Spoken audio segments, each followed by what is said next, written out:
Hey, hey. What is going on, guys? I see Kyle. I see Maurice. And I see Mr. J-Man himself. What's up? Okay.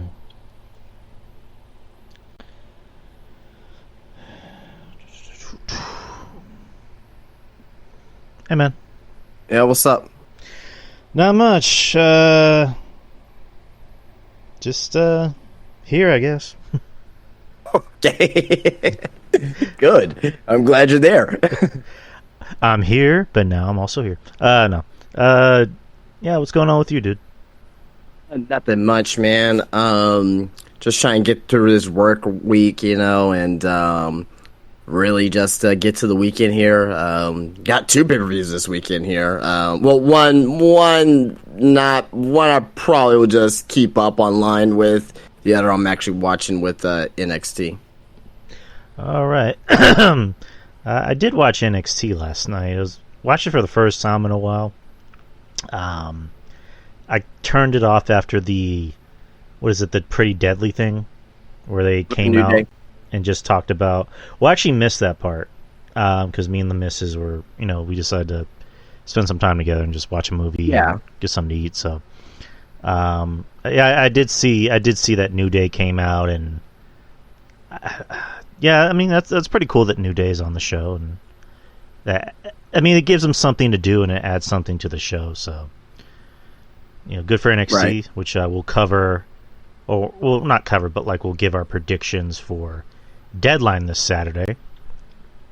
Talk a little bit about Raw, and something else I want to bring up. As far as any news tidbits goes, there's really no big news. What were you going to bring up?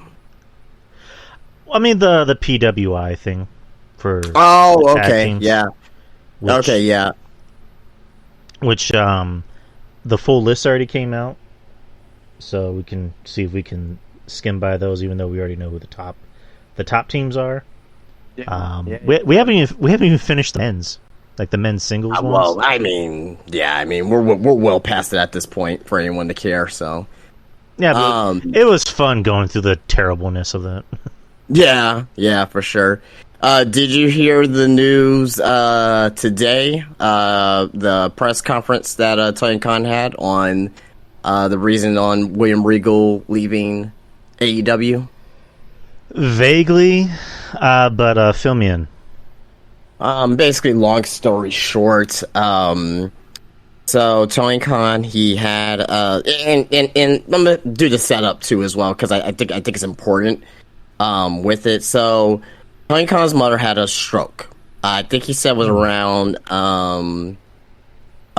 All Out, I believe, when it happened. So, he was, booking the shows and dealing with his mother. Only, he didn't really tell anybody about his mother having a stroke. And she was in the hospital. And I guess it was on a Sunday night. When he got a text message from William Regal. And he was actually at the hospital with his mother at the time. His mother was all with things hooked up to her, a lot of stuff hooked up to her or whatnot. And he went outside, sat on a park bench, and called William Regal. And Regal was like, hey, I want to go back. Want to go back. And since my son is in WWE, I want to really spend my time with him and develop him and all that. So Tony Khan was like, well, you know what? I don't want to, he said that AEW is a family first company. He said AEW is a family first company, and if you want to, be with your family, he said, hey, I can't. He said, I may not be able to accommodate everybody, but if you want to be with your family, if it's a situation, then hey, I want to, try to help out with that as much as I can. And he was saying that William Regal was somebody who had good intentions coming over to AEW, and he has good intentions going back to WWE. He also mentioned as well that his mother had a second stroke, and his mother had a second stroke, and she had to get like a major surgery, and had all these things hooked up to her or whatnot. So it kind of reminded him of like, he said that he didn't want to keep any parent away from his child. So he kind of like, I guess he didn't say it outright, but like you could kind of tell that the situation with his mother, having this surgery. Apparently, she had the surgery already, and it seemed like she's doing better now, a little bit better now than what she was from before. But you could tell that the decision was kind of based off his current real life situation with his mother as well, and like he kind of put that into perspective too as well with that. So Roy Riggle is going back to WWE. Obviously that's what we know, but the reasoning behind it and the story how I got there, I think that was very very fascinating, and also as well, kind of telling about Tony Khan, because like he could have just been outright dick and said like, no. He could have made a decision emotionally, and he had that stuff going on with his mother too as well, and like he could have like said like no, but he said they sat down with William Regal. I think he said it was at the Philadelphia Dynamite, if I'm not mistaken. Mm-hmm. And basically, said that, hey, pretty much long story short, he was like, hey, I understand that you want to leave, and and all that there, and they had a long conversation about it, and they came to a mutual agreement. No ill will between the two.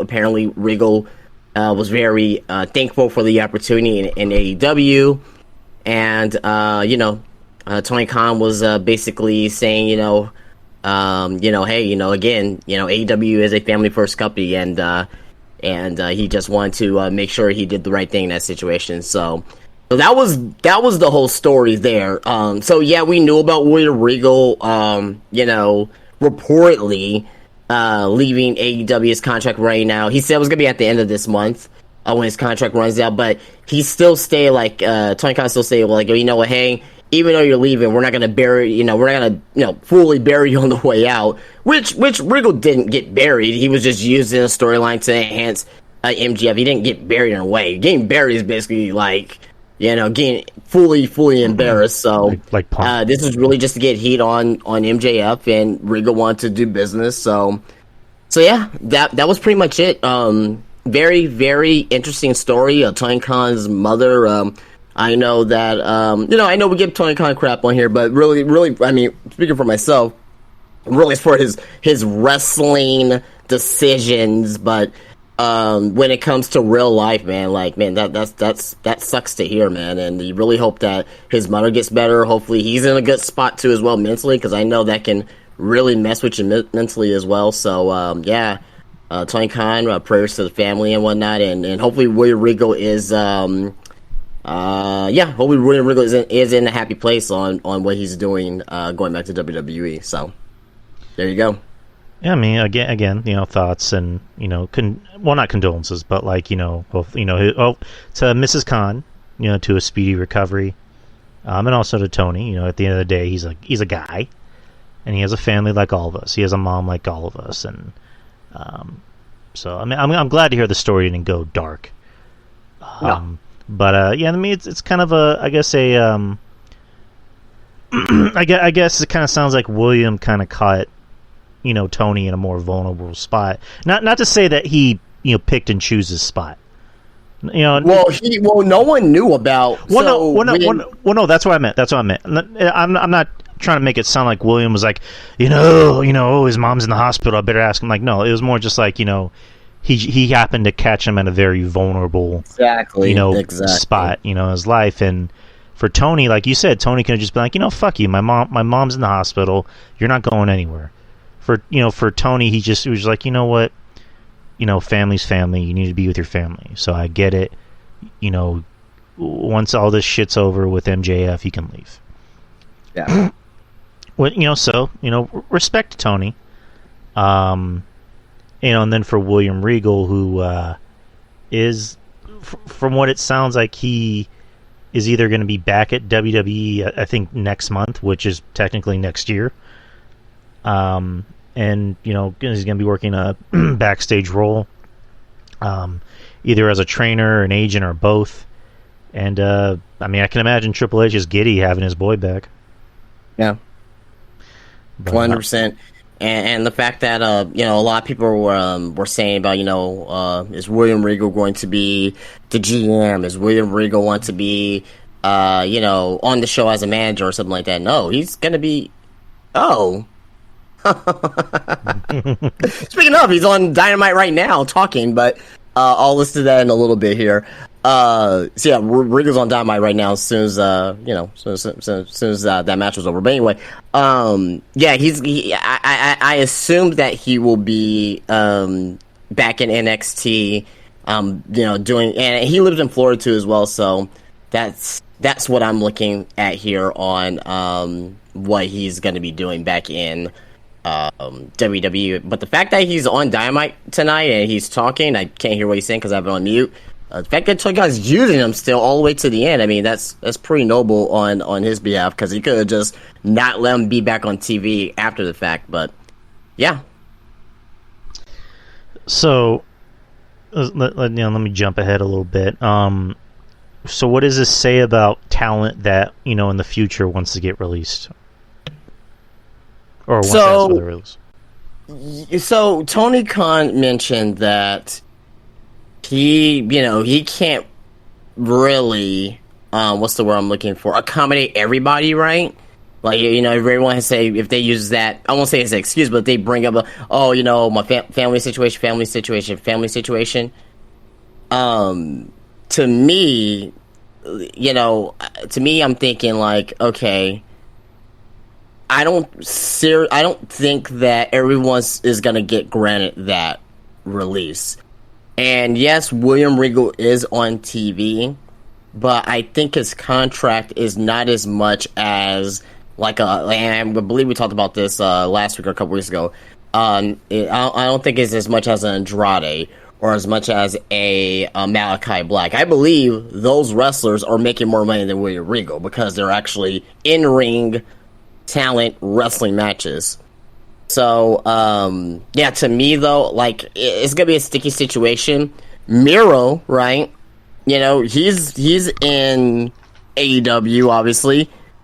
And there was a news story from Fightful Select saying that Miro is and has been completely healthy and wants to actively compete. However, we're told that creative simply hasn't been presented for him. So guys like that, okay, you're Miro, you're healthy, you want to wrestle, you may go back to WWE and you may not wrestle every week, but you may wrestle maybe a couple times a week, right? That's a lot better than just not doing nothing and getting paid. I guess that's okay, but doing nothing, getting paid, but you want to wrestle, and I'm sure he wants to wrestle, and the fact that he's not doing anything right now, plus he doesn't work the indies, he doesn't need to work the indies, at least in WWE, if he were to go back to WWE, let's say he wrestles, maybe twice a week, not twice a week, but twice a month on TV, guess what? You have house shows. You go wrestle in front of house shows. You can wrestle on, and some people will probably scoff at this, Superstars, or, So, or Main Event. So, back to your original point, the wrestlers who may ask for their release, at this point, I don't know. I don't know on what the result is. Every situation is going to be different. And again, and I mentioned this, if Tony Khan lets William Regal go, and by all means, we didn't know the exact situation, we didn't know Tony's situation, but the fact that he's still going to let him go, that's a downhill slope for other wrestlers. So it's going to be very interesting in early 2023. Pay attention to the first few months of 2023 and kind of see where the landscape is in AEW. Either the wrestlers are going to sit there, pony up, and just either not wrestle or just sit there whenever they get their opportunity, or you may get a mass exodus of some wrestlers who just either A, not being utilized, B, not being utilized correctly, and or C, not being utilized enough. So it's gonna be very interesting in the first few months of 2023. Right. It's gonna be interesting because you're gonna see a lot of the wrestlers like we talked about this, ad nauseum, that are gonna look at them and be like, why is that okay? I have a family too. Just recently, Athena gave an interview on Busted Open Radio talking about her situation. She brought up.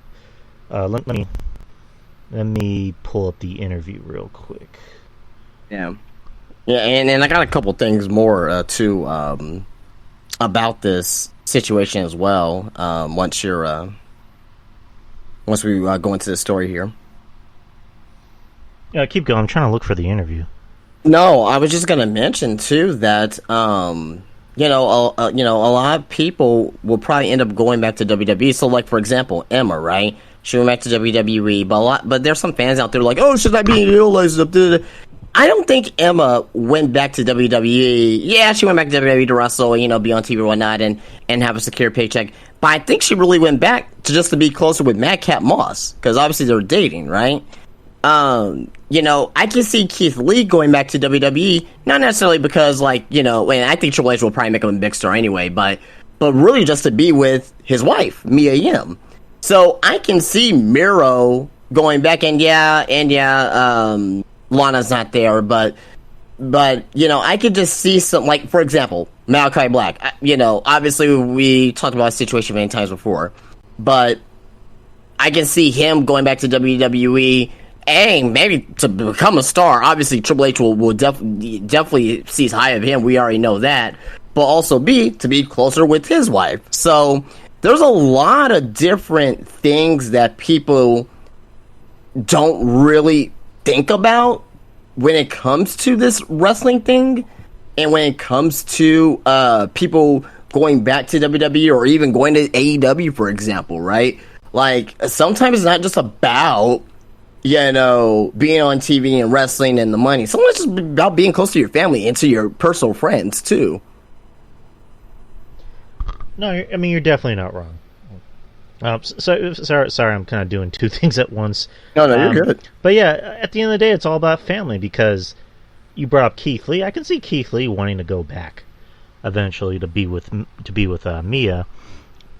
Same thing with a Malachi Black. Eventually, he's probably going to end up going back so he can be with his wife. Emma came back so she can be with her. I don't know if he's the fiance or boyfriend or whatever, but I think they're engaged. I'm not totally sure about their situation. But then you got Bo Dallas, who I don't know if he's still dating Liv Morgan or whatever. But he's back. I think they're getting married, or I think there's something like that. Right, and I think they own a business together, if I'm not mistaken. Yeah. And he's also back, and he's also here with his brother. So I found the interview with Athena.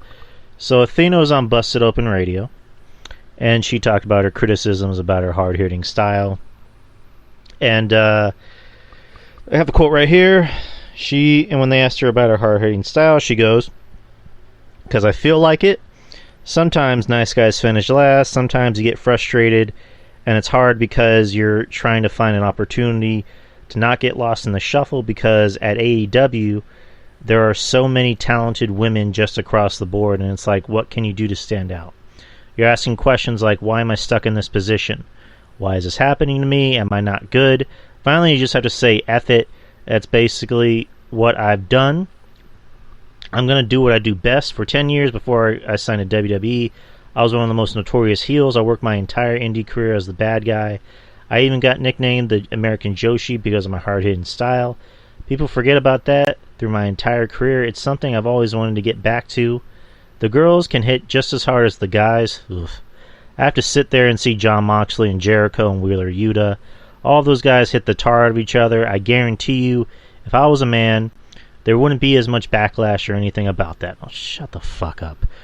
It's all these old bloated farts that want to sit there and tell us that we need to look pretty. They complain when it's a dance. They complain when we hit hard. Get over it. We're out here to be just as good as the guys.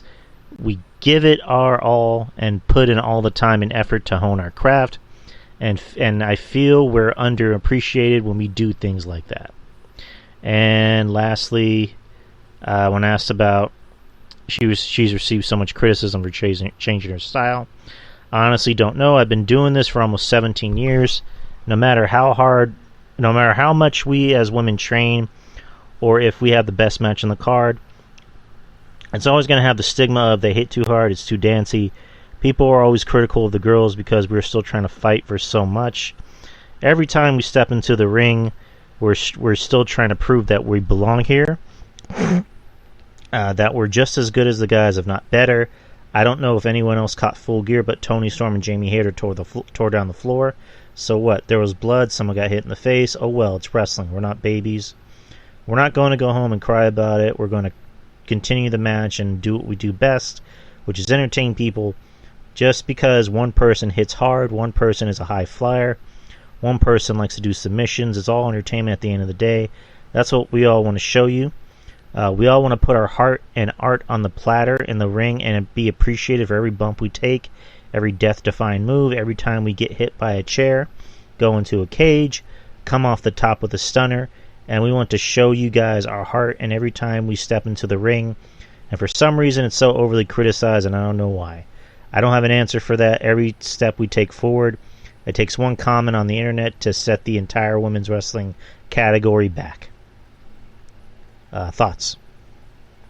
I mean, she's not wrong to me. I mean, wrestling is supposed to simulate a combat, and a lot of times women's wrestlers, I think that's an opportunity for them where they go in and you can tell that it's scripted. You can tell it's not a fight. Now, obviously, with the wrestling too as well, it's an art. You're trying not to hurt each other too in the process.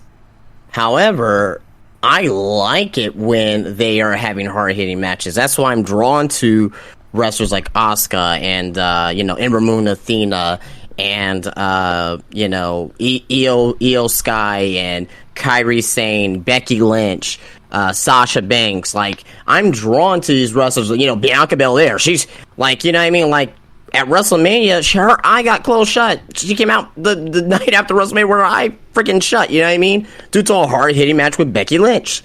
So, obviously, don't want to see nobody get injured or anything of that nature, but that's what you sign up for. It's wrestling, right? If you get a potato and fix, you potato them back right straight dab in the face, you know what I mean? And you talk about it backstage, and, hopefully, you guys can come to a, to apologies. Like, hey, hey, I'm sorry, whatever, right? But, at the end of the day, though, I see what she's saying now. She said, yeah, she has to say, as a woman, sometimes, hey, we're good, we're just as good as the guys, if not better. Nah, I mean, look, Exhibit A, the main event of Raw this past Monday. What did that draw? It didn't draw. It didn't draw too well. It didn't draw. It drew horribly, actually. But despite that, though, like, should women, be higher on the card? Should women in AEW at this time? Not really, because they don't focus on enough. Should they have more focus? Yes. Could it be a main event? Absolutely. Look at Thunder Rosa and Britt Baker. You know what I mean? Inside the steel cage earlier this year, right? Here in San Antonio, Texas. St. Patrick's Day. I was there. So, it can work. It can be the main event. The story has to be there. The heat has to be there. You have to have an opportunity. And currently right now, Athena AEW, she's getting her opportunities on Dark and on, Elevation. She was a former NXT women's champion who was, at the time, the second most dominant woman in NXT next to Asuka. If you could put like a top 5 of dominant women in NXT history, she will definitely be on that list.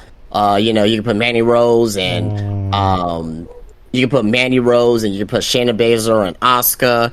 You know what I mean? You can put, and whoever you want your fifth woman to be up there. You can, whoever, right? But she has a point, and I'm probably more I'm probably 80%, good on the conversation. There was about 20%, and I'm like, I don't really agree with that. But I can see what you're saying, but I just don't agree with that.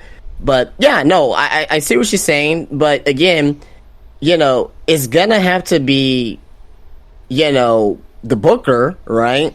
Making these decisions and making these women look more prominent. Right now, we have a six woman tag match on AEW. You have Jade Cargill's group, the Baddies, right? Layla Gray and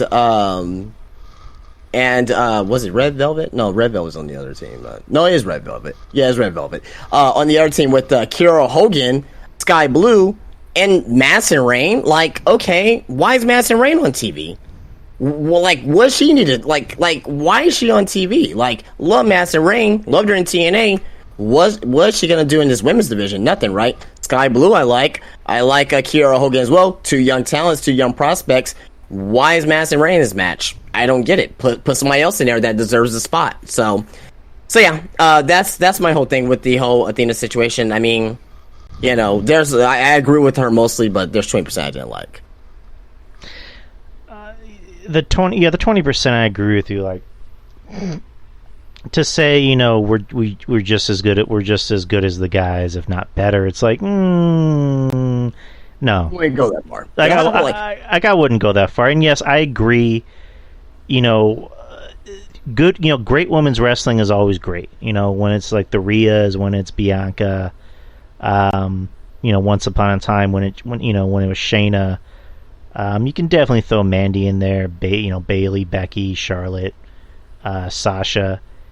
But let me ask you something. Have you noticed like there's kind of been a drop off in how a lot of the women's wrestling has been since the women's revolution from 4 or 5 years ago, where the action seemed a lot more hard hitting and a lot more gritty?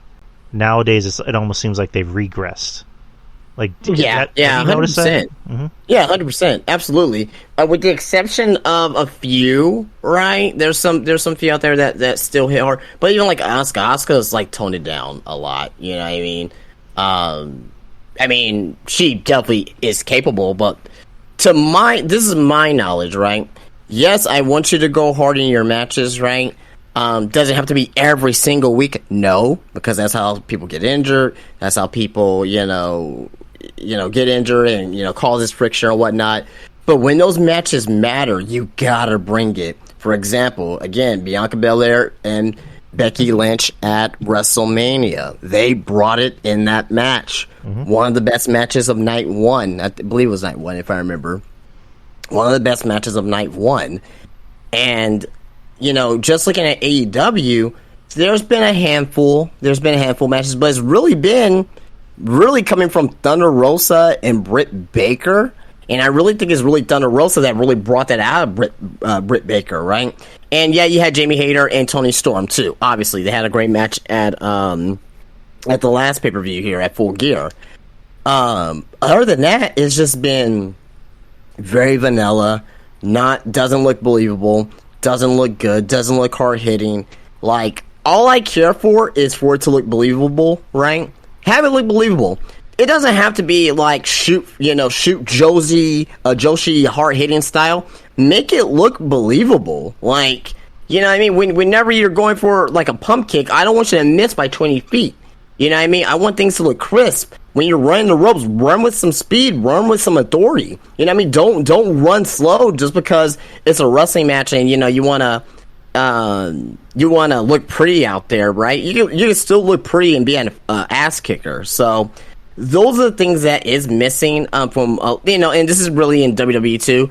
When they run the rope slow, when they deliver their moves, right? When there's a botch, they just it seems like they just go through with it. They don't improvise nothing. Like it looks bad. It really does look bad when they do that. I'd rather them botch going fast than botch going slow. Botch going slow is the worst thing you can see in wrestling because you can see it happening. It's like, oh god. Botch going fast is like, okay, like okay, it's a botch, or you missed a move, but damn, that looked brutal, or damn, that that looked okay. So So yeah, to your point, yes, it has gone down, but yeah, it's definitely gone down. It's definitely gone down. But again, these women are wrestling, especially in WWE. You know, at least 2 times a week, sometimes 3 times a week if they go to SmackDown, right? You know, how can they, keep having these hard hitting matches every week? My best guess is to, you spread out the roster more, right? You don't have to wrestle every single week on TV. So if you wrestle, let's say 2 times a month, right, on television, and you wrestle every week on the house shows, well, on the house shows, you can do whatever the hell you want because it's not on TV, right? If you want to wrestle, not as hard, okay, great, but it's not on TV because the only people there that's going to complain is the people that's in the audience. So I'd rather have 1,000, 2,000 people complain than a potential over 1 million people complain due to the TV. So anytime you're on TV, go hard, go at it, run the ropes fast. You know what I mean? Set your moves up fast. And if you mess up, you mess up, but just make it look believable. It's also not just the in-ring work; it's the character development. Because you look at Becky, who a few years ago had solid muscle on her, and now she looks like she has like a fucking iron deficiency or something. And you look at Bayley. Bayley, just as much as I love Bayley, and Bayley's still good. She's really kind of fallen out of favor with a lot of people with, this whole damage control shit. And even Bianca is starting to kind of get a little stale, and Bianca's over and people love Bianca, but she desperately needs a character change. And not necessarily, I'm not saying she needs to be a heel, but she needs more of an edge to her. Like she needs something, because when Bianca comes out, I just kind of go, oh, it's Bianca. Like that's really my reaction, and it almost seems like that's kind of the reaction with some people in the audience. And don't worry about it, Eddie. And yeah, just like this regression of like hard hitting style to where it's just like I'm not expecting a Monday Night Raw match between fucking Candice LeRae and Io Shirai to be strong style. I don't need to see that. I just need the shit to look believable. And if anyone can make it look believable, it's someone like Io. It's someone like Candice. It's someone like Bayley, or maybe even a Becky, or fuck Bianca. Rhea is probably the only one that her shit looks good. Yeah. That her shit looks believable and that it hurts. Like, on Raw, I guess we'll kind of segue into Raw a little bit. She was in a triple threat, and when she does a headbutt to people, like she actually fucking like headbutts them in the chest, and that looks like it hurts. And the way she sells, I think, is fucking beautiful. Like there was a bit where I think it was like outside, where she landed outside, and she's selling like she has a fucking giant stick up her ass. I mean, that looked like that spot sucked, because she did a full, front flip senton, or wherever it was, and just landed just back first, tailbone first on the outside. That looked like that move sucked. Right, but it's just a testament to Rhea, because Rhea is just so fucking good, and she knows her character. She knows she has to be the big scary, tall goth girl, so she's gonna sell and punch like a big scary tall goth girl. So Rhea's great. I don't think Rhea has anything to worry about. Everybody else, I think, needs to kind of look at Rhea and go, what is she doing that I'm not doing? Bianca, is the champion, but Bianca can't get too complacent. Like I don't want to see Bianca get complacent. I don't think Bianca's the kind of person who allows herself to get complacent. And it also falls down to creative, because creative, management needs to do something. Triple H, as as much credit as we want to give him, he's made quite a few mistakes, with this whole regime. So I hope they fix the problem with the women. Just let them wrestle more of a hard hitting style. Just make the shit look believable. Another thing that they can do to fix it, and I kind of alluded to this a couple times already, but you don't have to have, and this is for the men too as well. Don't have your stars on every single week. Right. Don't have your champions on every single week. Don't have them wrestle every single week. Don't even need to do promos every single week. It's an old school mentality, old school fact. Triple H did that at NXT. Even though it was a 1 hour show, it worked. It worked. I get Raw's a 3 hour show and SmackDown's a 2 hour show. But sometimes, not seeing them as often helps. Like even with Bray Wyatt, I don't want to have to see Bray Wyatt every week. He hasn't wrestled a match yet, you know what I mean? But I think if you were to just like have him show up maybe, once or twice every month, right? I think you could get further along with him. Now, with what he's doing right now, he needs to be on TV every week, and they're finally starting to give direction on his potential first feud with LA Knight, so I get it. But sometimes less is more, especially in wrestling. You don't have to, have these guys on TV every week. You don't have to have these guys wrestling every week, you know what I mean? At least on TV. If you want to have them wrestle, dark matches and they're not on TV, so you can just have those fans there in attendance happy, boom. That's how you solve that problem. But as far as on TV every week, to me, less is more. And I think you can get a better retention rate, but more people tuning in, and a better, like I said, a better retention rate for people to retain on there, because it's like, instead of being like, oh, Bianca Belair, all right, well, she's, I've seen her for the past 3-4 weeks, she's talking about the same thing. It could be like, oh, Bianca Belair, I haven't seen her in a few weeks. Okay, this is a nice surprise type of thing. So, I don't know. I'm an old school head when it comes to that type of stuff. No, I get you. Like, they really do need to keep a lot of their top stars off every now and then. Like Bianca, every now and then give her the week off. Give her like a week or two off, and just give her time off, because the girl's worked really hard. She deserves a break, and also it gives the fans time to miss her more. It's exactly. It's like Cornette says, how can we miss you if you're never gone?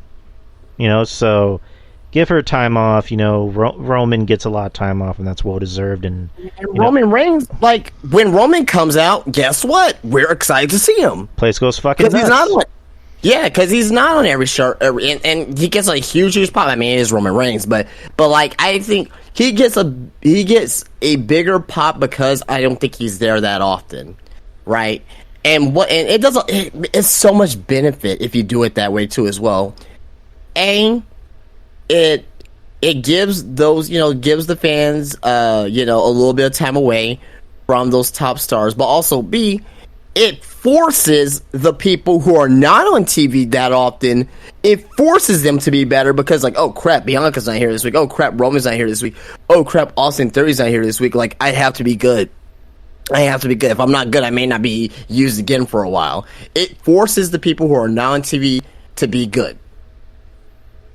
Right, like an Austin Theory, like someone like Cross, who needs as much exposure as he can get.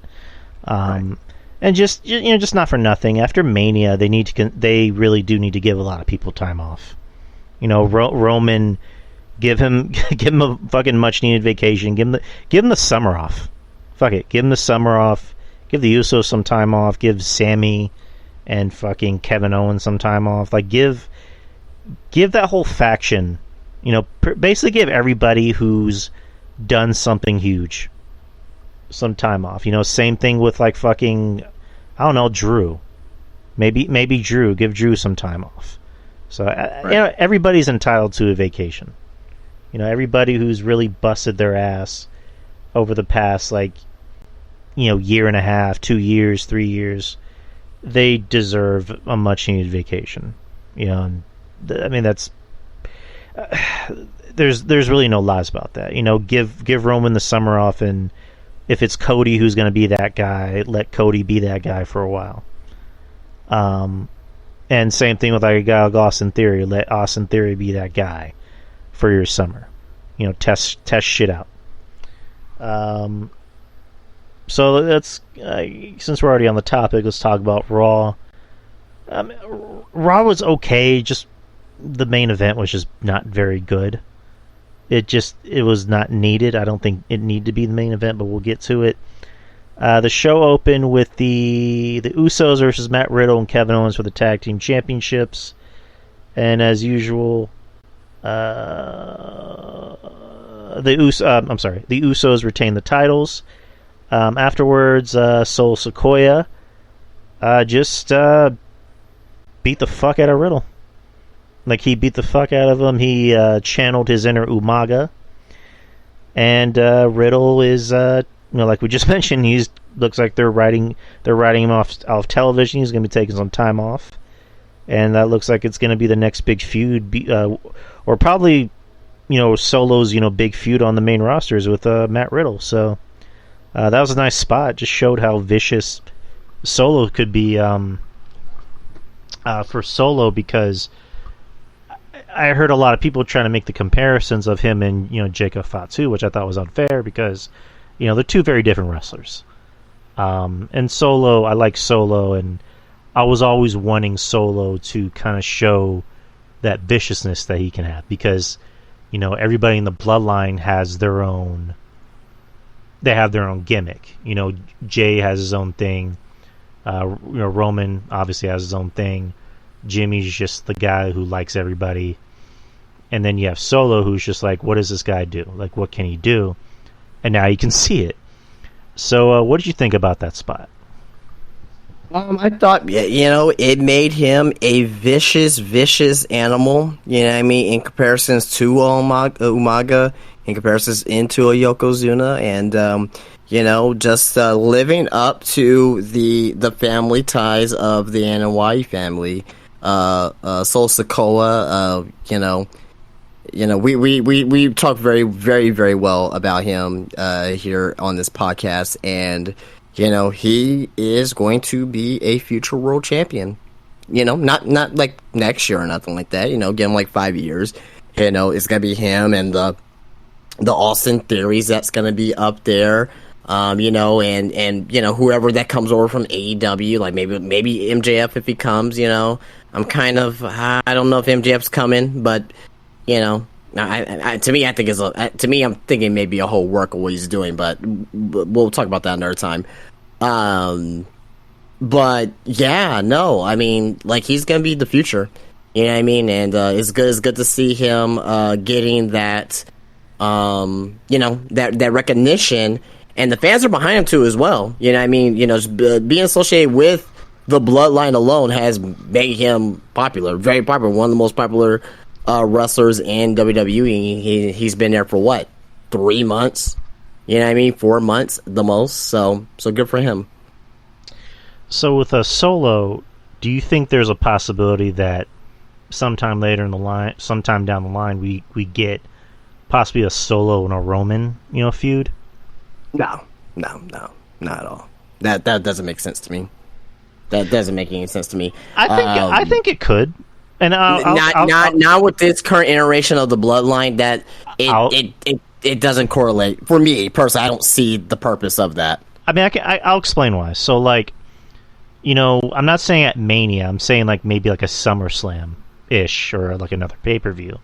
The storyline could be, after Mania, Roman takes some time off, and he leaves the reins to Jay, Jay being the eldest, second in command. And Solo's doing his own thing, and he doesn't listen because he's the youngest. And then that's where Roman has to come in and kind of put him in his place. But like I just mentioned, Solo's the youngest. He doesn't want to listen. He wants to do his own thing.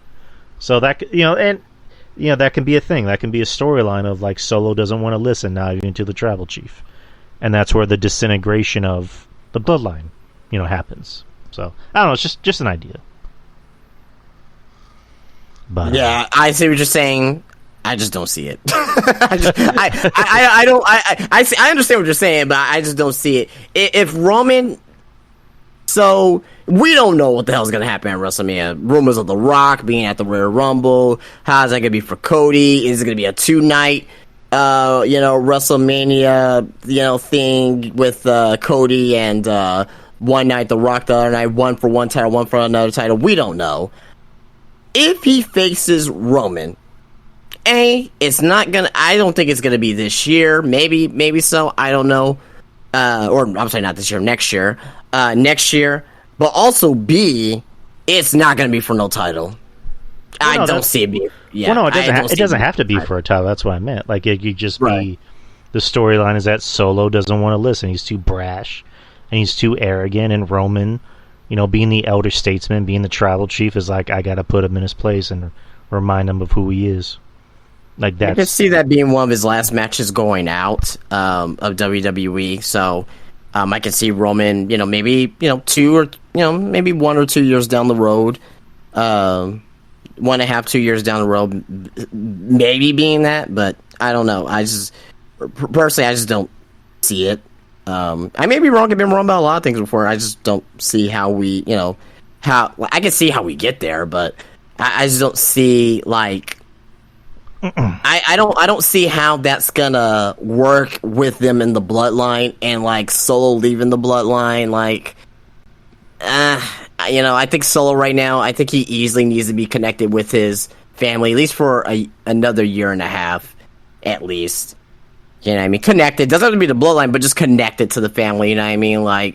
It could just be a threesome with Solo and the Usos, or however they want to do it, you know what I mean? Who knows? We don't even know if, Jacob Fatu is going to be coming to WWE, you know what I mean? I know with his whole, criminal record, but he may come to WWE and they may be in a tag team. It may be them versus the Usos for all we know. You know what I mean? That's... yeah, but I don't know. We'll just have to wait and see on that. That'd be money right there. That'd be licensed money right there. 100%. And then you had the JBL, poker thing, which that provided the entertainment for the night. Next, you had a triple threat: Asuka, Bayley, and Rhea Ripley. The winner of this would face the winner of the triple threat in the main event to see who would face Bianca Belair for the women's championship. We kind of briefly discussed this match. Bayley wins it. Rhea kind of took a pretty sick bump, and she was really selling the shit out of that. So you couldn't tell if she was actually legit hurt or she's just that damn good, or both. But kind of a side note with Asuka. So Asuka, on her social media, had shared a picture of her when she was Kana over in Japan, and when she had the short hair and the clown makeup, and the caption read, "This world is bullshit." And she's continuing to share more and more pictures of her as Kana. So what do you make of that? Well, nothing.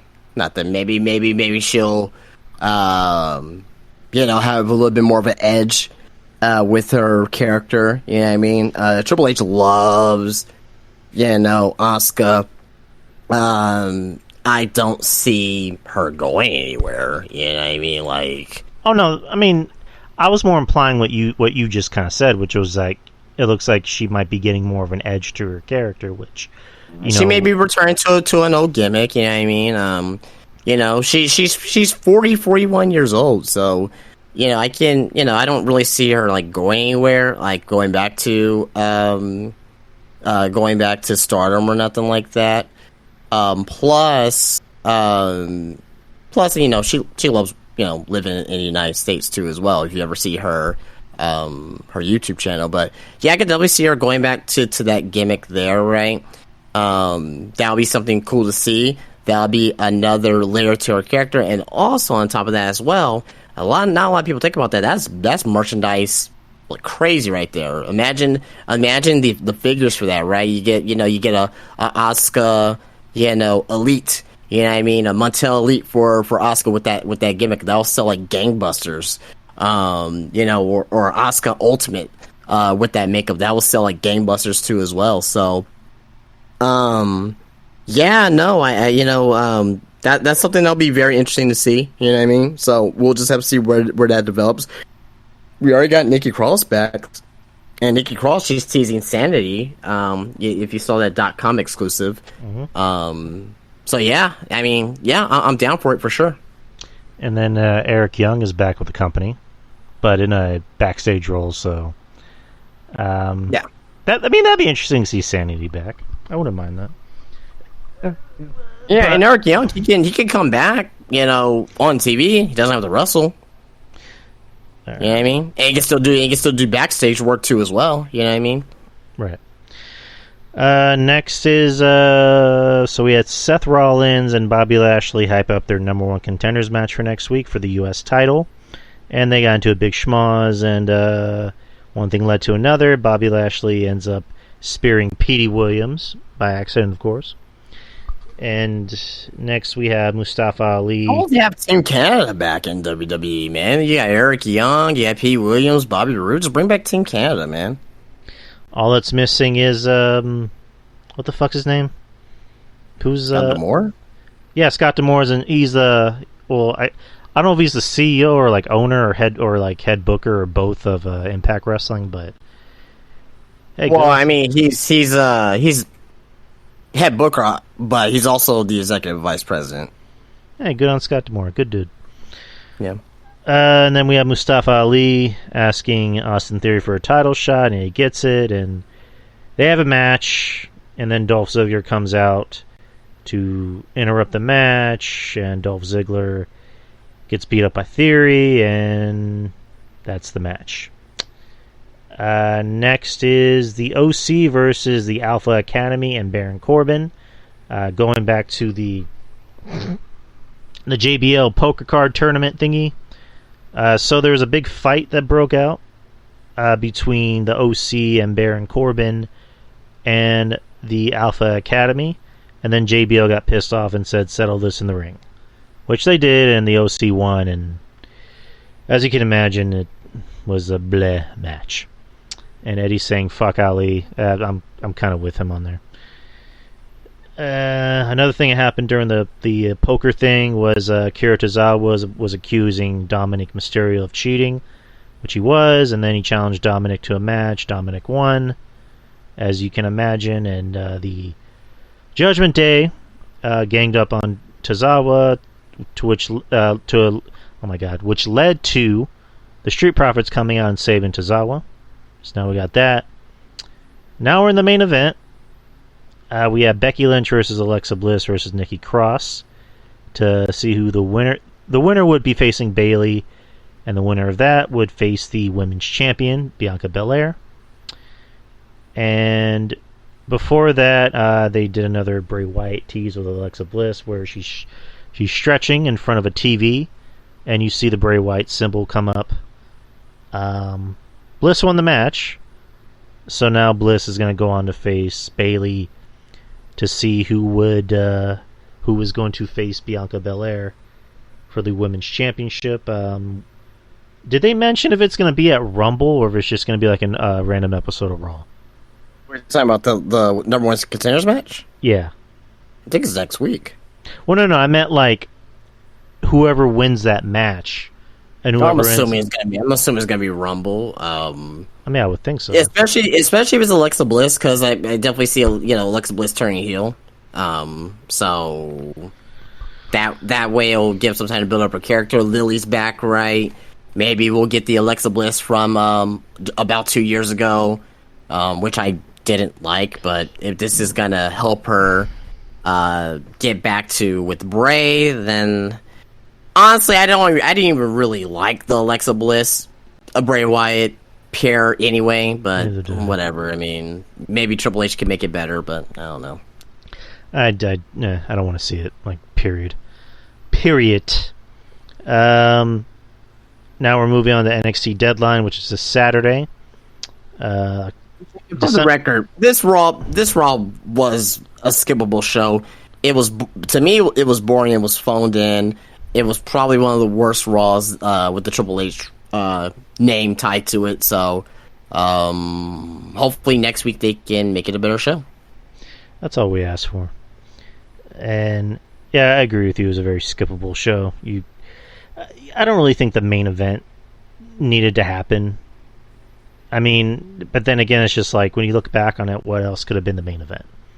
I really don't know. You could have had a segment at least, but whatever. I mean, maybe Austin Theory and Mustafa Ali, maybe, but that's like really like. Yeah, but it would have ended in DQ, just the way. I mean, I don't know. I mean, a lot of Raws in it. I mean, whatever, but. Yeah, it just needs to be better. That's all. I mean, all in all, I'm on the team of make Raw 2 hours again, and that's not going to happen for several years. So we're just kind of we're shot of luck with that. I mean, Jesus Christ! I just hope it's 2 hours. I hope it's 2 hours soon. I agree, but I just don't think we're going to get it. Yeah. Anyways, this Saturday, NXT Deadline. December 10th in the Performance Center in Orlando. There are 5 matches so far. Let's start with the bottom. So, Alba Fire versus Isla Dawn. Singles match. Yeah, that's going to be a good match. I really like Isla Dawn ever since the I think it was the first Mae Young Classic she was in. The first, or it was either the first or the second for sure because it was only 2. But I remember seeing her in the Mae Young Classic and liked her looked, really, really appreciated on what she did in, NXT UK. She's gotten a lot better, right? Alba Fire, right? She's excellent at what she does as well. So obviously, I think Isla Dawn's gonna win, brand new to the division. Alba Fire, she doesn't need to win this match; it's not necessary. You know what I mean? And start building up Isla Dawn. We also got Ify Valkyrie coming in too as well next week too. So the division, like the women's division on NXT, is slow. Like to me, the women's division in NXT. I know we were talking about women's wrestling, but I think they have the best division that I think is the best division in NXT currently right now. Tag team division is not really there. You do got basically the North American title and the NXT championship is all one big melting pot. Everyone's kind of interchanging there. But I really think the women's division is starting to come together in NXT. So, obviously you got Toxic Attraction and you got your Cora Jades and Roxanne's and Nikita Lyons and Zoe Starks. Like, you got a really, really nice melting pot for that women's division. And with Isla Dawn and Ify Valkyrie coming in, you know what I mean? I think it's going to make it even better. Isla Dawn, because she's the new girl, so I would think you would give her the win. So go with Isla Dawn. Next, you have NXT Tag Team Championships: Pretty Deadly versus the New Day. Pretty Deadly's gonna win. This is just for the New Day to put over a younger tag team group. I don't really see the reason for New Day to win. If New Day wins, that means that they are doing double duty on NXT and SmackDown. It doesn't. For me, it doesn't really do anything if. It doesn't really do anything for New Day if they win NXT tag titles, but it will do something for Pretty Deadly if they beat the New Day.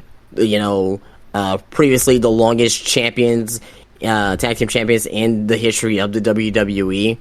And if they beat them clean in a good match, let's say it's a very, very good match, and New Day makes them look good, this will actually rise the stock of Pretty Deadly. I've been fans of Pretty Deadly. Some people don't get the gimmick, like I do, obviously. I think it's a pretty. But it's a comedy gimmick, but obviously they can go in the ring, which is what's good about them. So Pretty Deadly for the win. Yes, boy. I'm pretty sure Pretty Deadly's going to win. New Day are here to not necessarily do the job, but just like help Pretty Deadly, solidify themselves as, a name.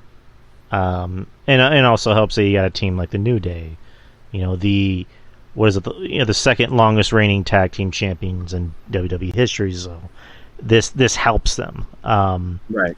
It will be interesting if the New Day won, because it would be for sure.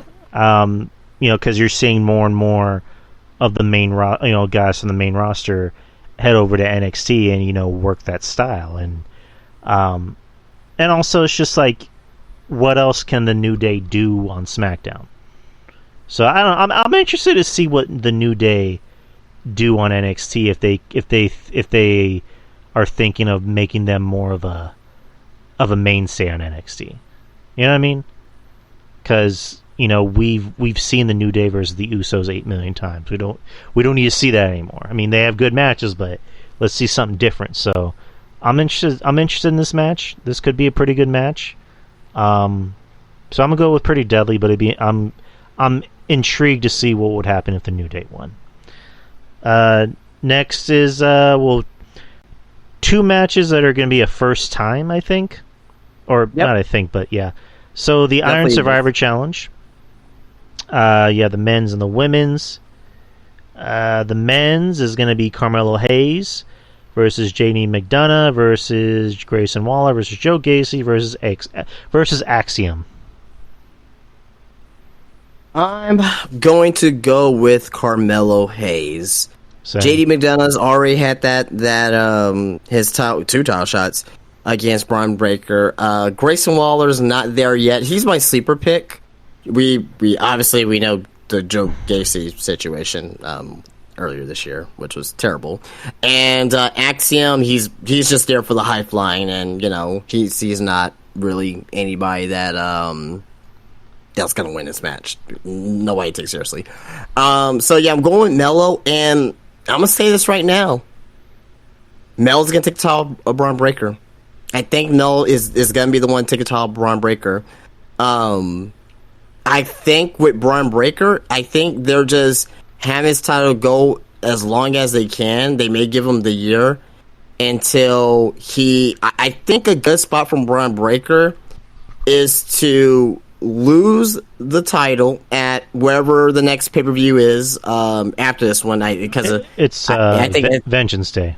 Yeah, that's right. Vengeance Day. It's actually going to be in Charlotte, North Carolina. Mm-hmm. So that's going to be the first NXT show away from the Performance Center since the pandemic. So the last NXT show that they had was in Portland, and that was Jesus Christ, I can't think of the Portland. What it wasn't NXT 30. I think that was the Portland. I think it was just NXT Takeover Portland. No, but no, they had a takeover in Dallas this past year. Oh, they did? Yeah, it was. Remember, it was like early in the day before Mania. No, was it? I thought that was in the Performance Center. No, it was in Dallas, dude. It was. Eddie's saying that it's Stand and Deliver at Mania this weekend. It was at the American Airlines Center. Get the fuck out of town. Okay, well, I stand corrected then. We'll be the second one since the pandemic. So I stand corrected. But regardless, though, I think Carmelo's gonna win here.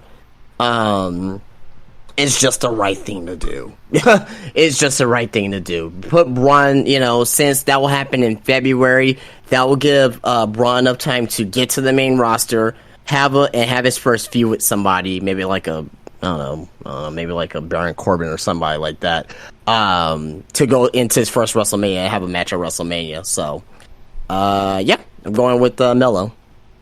Go with Melo too. Melo's ready. Put that title on him. Put him against Braun. That's gonna be a great match. And Braun, I think, is more than ready to go to the main roster. They need more stars, and he's the next big upcoming star. So put the title on Melo. Melo deserves it. He's been working his ass off. Helping carry the brand along with Braun. And Vengeance Day, seems like the perfect time to put it on him. And then you can have the rematch at, TakeOver Mania. Or in LA, I'm assuming. Yeah, they're going to do a TakeOver in LA. And just have that be, Braun's, swan song. Like, simple. Simple math. Next, you have the Women's Iron Survivor Challenge. Zoe Stark, Cora Jade, Roxanne Perez, Kiana James, and Indy Hartwell. Going with Roxanne here. She is, no pun intended, the prodigy here. And also what kind of helps too as well is that she's like really the only true babyface in this match. Andy has been tweening a little bit. So yeah, I mean, love Kiana James. She has great upside, but she's not going to win this match. Cora Jade, full on heel, so full on heel versus another full on heel doesn't work. Zoe Stark here, recently turned heel, and I think we'll probably see a little bit of a Nakia Lyons coming out to get her revenge on Zoe Stark during this match. So it's really Roxanne Perez that is the only one that's primed to win, and I think she will be the one to take the title off of Mandy. She didn't beat her the first time, but I think this time around she'll have a little bit more grit behind her and have the opportunity to take it out. Or who knows? Maybe they'll just keep Mandy the champion forever at this point. You know what I mean? I don't know. But you'll like to think it's Roxanne. I mean, she's definitely she can wrestle, right? She was a former Ring of Honor World Women's Champion, right? I mean, the only thing about Roxanne, and I love that she can wrestle. I love that she can sell. She has emotion with her. The only thing that she needs to develop is her mic skills. If she can develop her mic skills, then she'll be I won't say a total package, but she'll be 3 out of 4 total package. So, but I'm going with Roxanne. Yeah, I'm going with Roxanne too. I like her. Like you mentioned, she's the only true babyface in this match, and they seem like they want to do something with her. So she wins this. Core ain't winning it. Indy I like, but I don't think Indy has is really that girl, which is kind of fucked up to say because she's a lot older than Roxanne and she's been here a little longer. And also Zoe is more than likely going to continue her feud with Nikita probably during this match. So Roxanne's going to win this, and I'm assuming Vengeance Day is going to be the match where we see Roxanne get the belt. Maybe not, but it's like you said, you would like to think that Roxanne's going to be that girl. Because don't see nobody else with this current roster for the women's division that can take the title off of Mandy. Maybe Nikita. She'd never had that chance to go up against Mandy. That's maybe, but obviously she's gonna be busy with Zoe for a little bit. So like I said, maybe Nikita, but I see Roxanne as a more believable person to take the title off of her. So it's NXT. You need some young blood. This is about the future of tomorrow, today, or whatever you want to call it. And as much as we like Mandy, it's time that we start inserting some young blood that's ready for that spot. Take the title off of her. The what?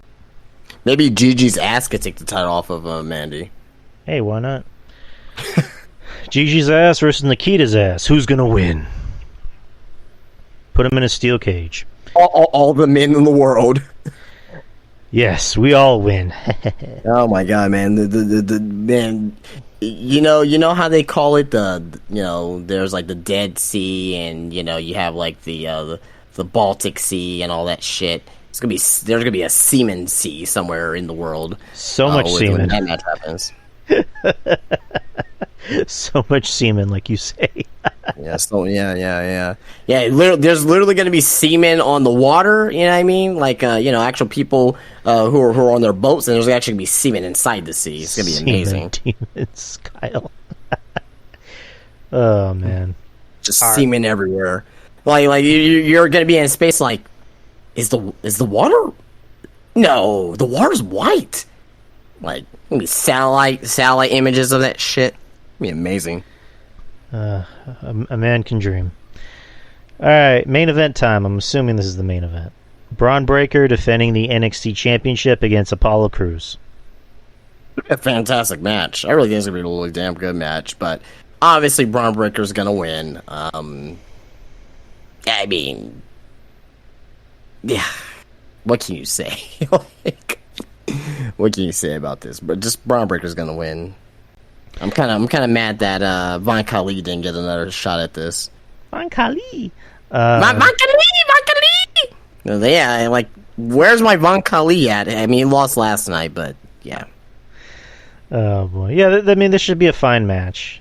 Apollo's good, and Braun needs more guys that are really good that can help him develop. So this is going to be a really good match, but Braun's going to win. So that's NXT. That's NXT Deadline. Deadline. Man, we have a lot of time left. So let's get to the PWI Tag Team List of the Year. Full top 100 list.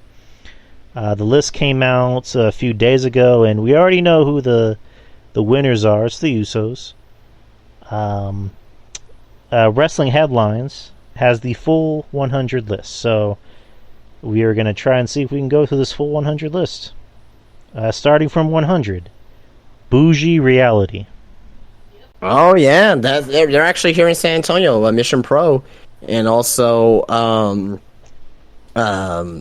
here in RCW too as well. So I love me some Maddie Wiskowski, man. She is yeah. So yeah, local tag team here. So yeah, represent. 99, the Philly Marino Experience.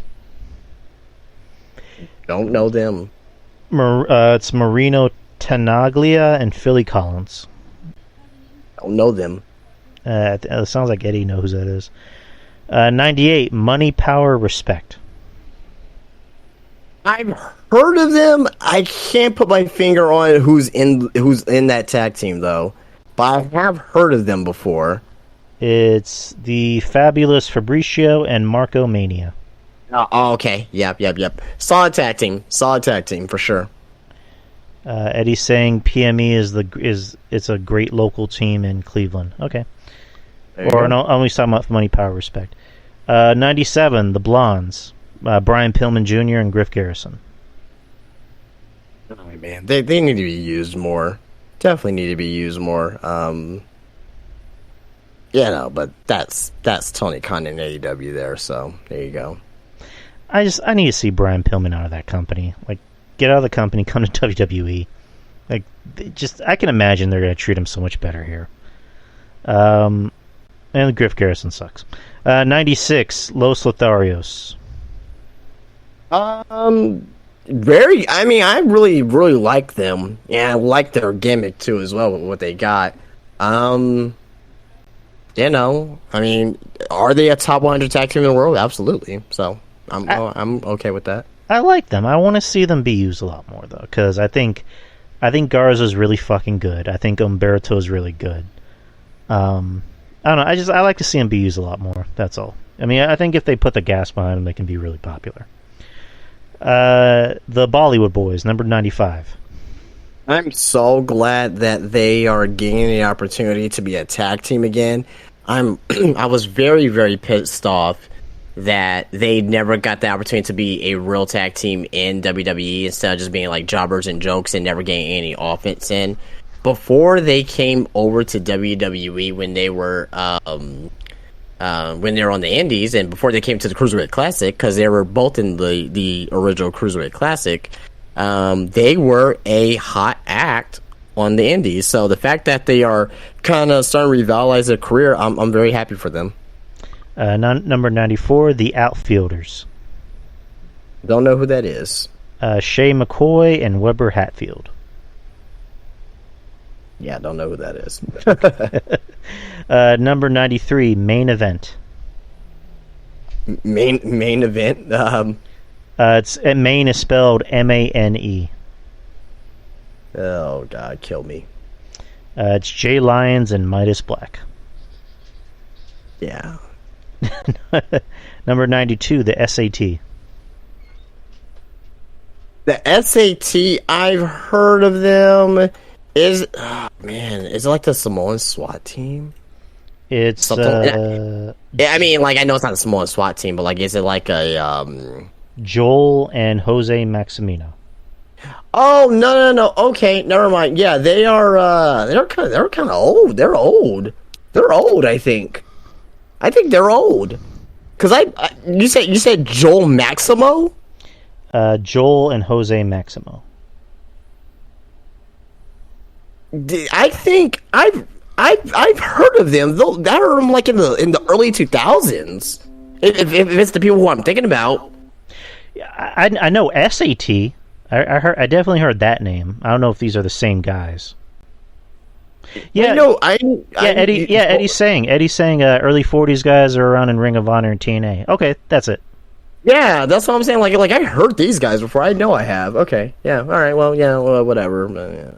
I don't know about 100 tag team, 100 tag team. I've seen them, but I know who they are. So there you go. Number 91, Milk Chocolate. They've been getting their asses kicked on AEW Dark, and I think they were there during the pandemic, just getting their asses kicked. And I mean, it's like a white guy and a black guy. I don't know what they call it. I get why they're called Milk Chocolate. Hey, the white guy's milk and the black guy's chocolate. Well, go fuck yourself. Did you get it? One of us is white and the other guy's black. Number 90, Kings of the District. I think they're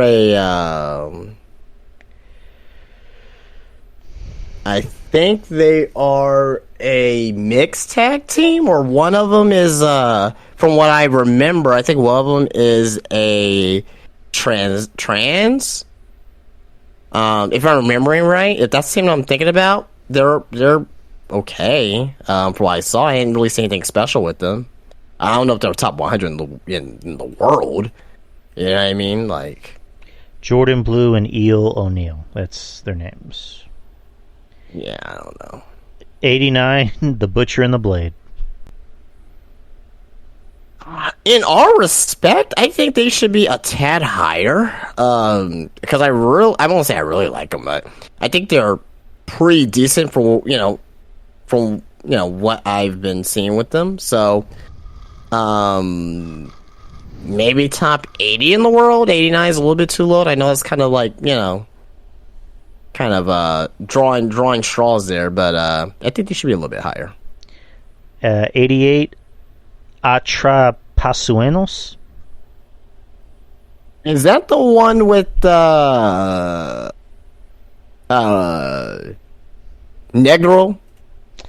Yeah, Dolce Gadiana, Espirito Negro, and Rey Camita.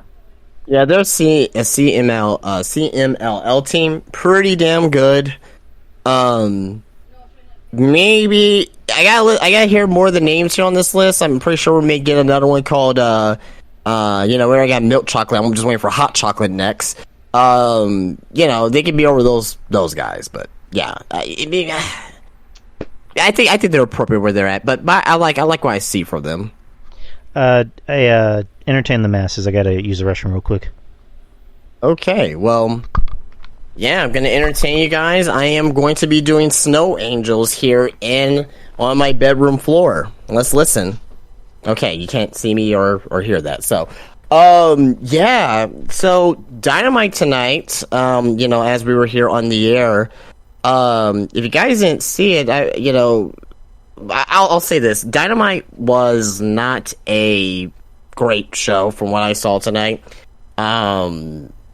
It didn't really push my buttons that much, but what I did like, and I think a lot of talking point from that's gonna come out from the show, is the promo between Ricky Starks and MJF. Ricky Starks, if there's one thing to go back and watch the show, watch that promo. A good 7 minutes of just damn good heat, damn good, just saying everything just saying everything bad about MJF. Ricky did it. And MJF, just the shit heel that he is, man, just Ricky was like, hey, I'm gonna snatch that mole off your neck, blah blah blah. Then just at the end of it all, just MJF just kicks him in the nuts. Of course he is, because he's a heel.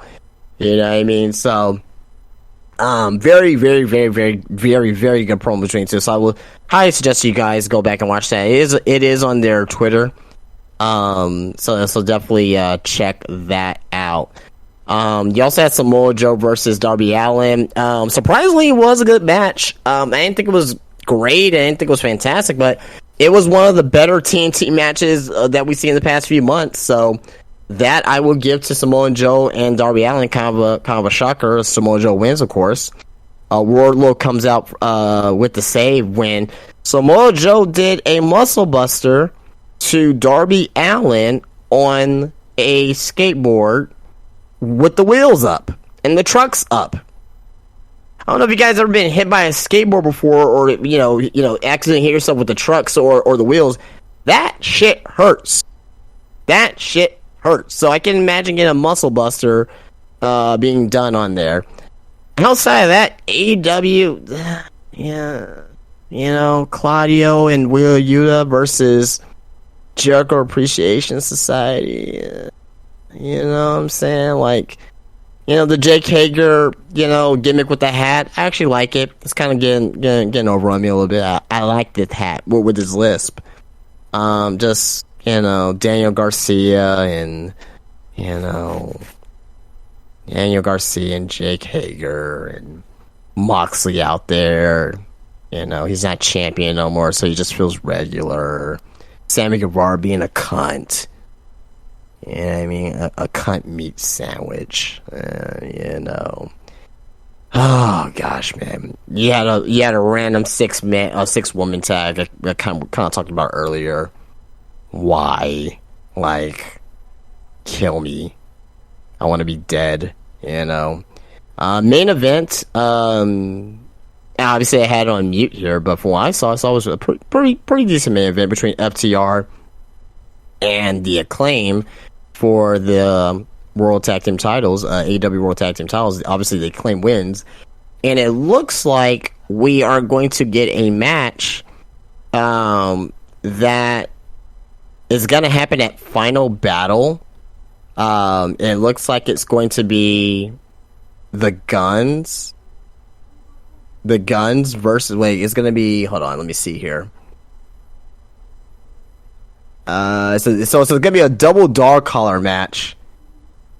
So I don't know. So I think it's going to be FTR versus again the Briscoes in a dog collar match, double dog collar match. So that would be pretty cool to see. Now that's my cup of tea there. But how did the women look? The women didn't look great. And if you're talking about the match, I was, that six women tag, it didn't look great at all. We were here on the Arrow race, so I only caught a glimpse of it. So, it's shite. It's shite, mate. So, but that was it for AEW. Just from glancing and looking, I mean, I watched the first hour. I really enjoyed the first hour, but the second hour here, it seemed like it didn't really do much, at least for me, from what I was seeing here, here live on the broadcast here. So probably give it maybe like a 6 out of 10, if anything here. So, but yeah, it's official. FTR versus the Briscoes 3 in a double dog collar match at Final Battle. That's all right. I'm back. That's definitely going to be a match to watch on Saturday too, as well, because along with the show that we're going to see on Saturday with NXT, we're also going to have Ring of Honor, and that's going to be worth watching. I wasn't really going to watch the show, but I may just watch that match just because of that stipulation. Number 87. Oh, they know you're back. Sorry. Yes, I'm very sneaky. Number 87, Best Bros. Best Bros? Yep, it's Balinan Aki and May Saruga. Oh, yeah. they're in Japan doing that Japanese stuff over there. I didn't really like what I saw with them. When I saw little clips of them, so yeah. Number 86, The Fixers. The Fixers. Jay Bradley and Wrecking Ball Legursky. Okay. NWA. Yeah, they look okay. Yeah, I think they're fine where they're at. All right. Another main event team. Duke Davis and Cannon Jones Jr. Wait, you say another main event team? Let's see. Main event was number 93. That was Jay Lyons and Midas Black. This main event, I'm assuming it's a faction. Duke Davis and Cannon Jones Jr. Oh, yeah, they've been on Dark. Actually, they went up against the Varsity Blondes. So, yeah, that was kind of a while ago, though. But yeah. I don't know them about being top 100, but, 84, Midnight Heat. Midnight Heat. Sounds like such like an 80s name, man. Midnight Heat. Midnight Heat. Yeah, I can't say I know who they are, though. I like the name, though. I do like the name. I will say that, but I can't say who they are. Eddie Pearl and Ricky Gibson. Don't know. That's definitely 80s names, though. Ricky Gibson, Eddie Pearl. That's definitely 80s names there. Would that be like Bobby? What's his name? The Midnight Rockers guy. Midnight Rockers. Or am I thinking? That's Shawn Michaels and. Are you talking about the Rock and Roll Express? Yes. Okay. Yeah. Oh, okay. I was like Midnight Rockers. I'm like Shawn Michaels and Jannetty. No, I don't think that's his son. I think his son's like Kerry or something. I don't think it's Ricky Gibson. Right. I don't know. I like that name though. Midnight Heat. No, I think it's Kerry Morton actually. I think that's his name. On the last episode of Midnight Heat. 83, Disaster Box. Don't know who they are. Hiroshima and Naomi Hiroshima. Don't know who they are. 82, Private Party. Ooh. Yeah, I think it is appropriate for them being there because they haven't been used. I mean, that's another type of thing that hasn't been used. Now, as far as their talent, maybe top 20, top 25, something like that. But as far as them being used on TV every week, yeah, that's probably where they're at. Probably where they need to be. 81, MSP. MSP. Give me the names. Aiden Agro and Danger Kid. Don't know. Number 80, Big Dekai. Big Dick Eye? Dekai. Dekai. Big old Dick Eye. Yeah, they're in Stardom, I believe. That's all I know of them. But I believe they have some relation with Stardom that I do know, but yeah. 79, State of Emergency.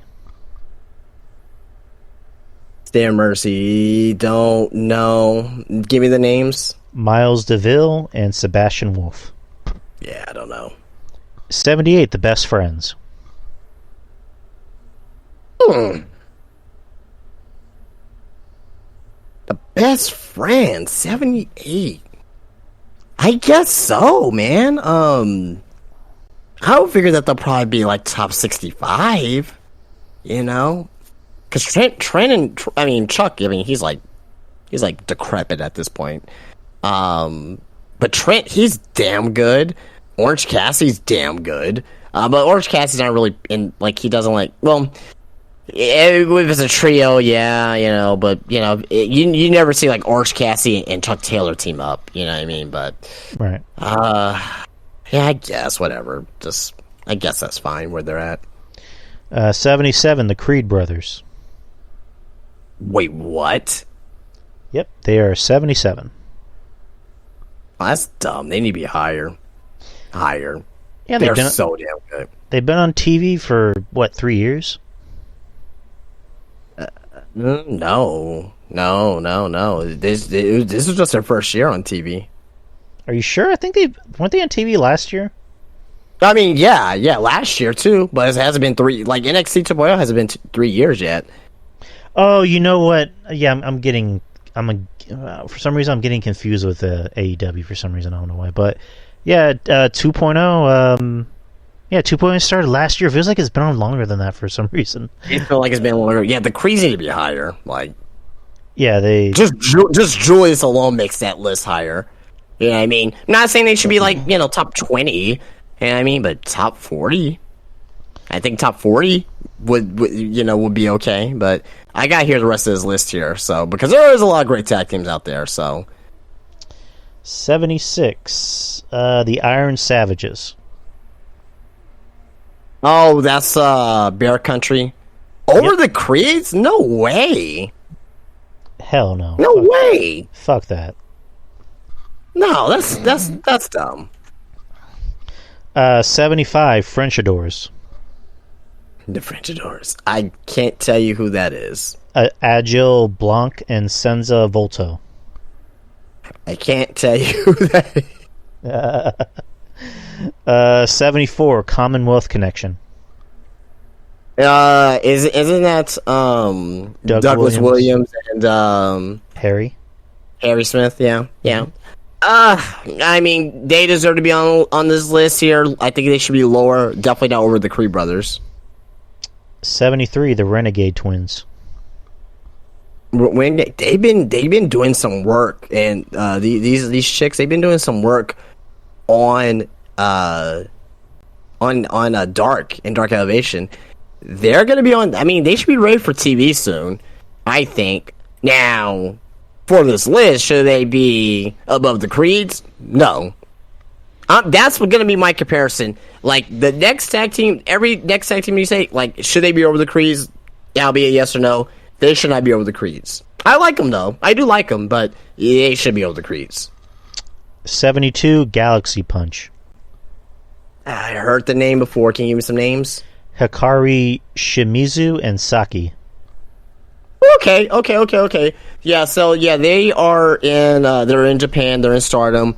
I don't know if they should be over the Creeds, but from what I've seen, pictures and little videos here and there, looks like they know what they're doing in the ring. I don't know if I won't put them over the Creeds though. That I do know. 71, Pretty Empowered. Oh, okay. I believe they are the NWA Women's Tag Team Champions, if I'm not mistaken. Correct. Okay, yeah. That's Kenzie Page, right? Kenzie Page and Ella Envy. Yep. Very familiar with them. Very good team. Not better than the Creeds. I'm just saying that. Well, I like how we're ranking this list. Who's better than the Creeds? I'm just saying, like, you got the Creeds at what was like 78, 77. Like, no, like that's stupid. Like, I'm sorry. Like let's be serious here for a second. You know what I mean? 70, the Dark Order. Nah, I mean, not better than the Creeds. I think actually, you know what? You want to know something? What they were number 70. I think they're fine where they're at.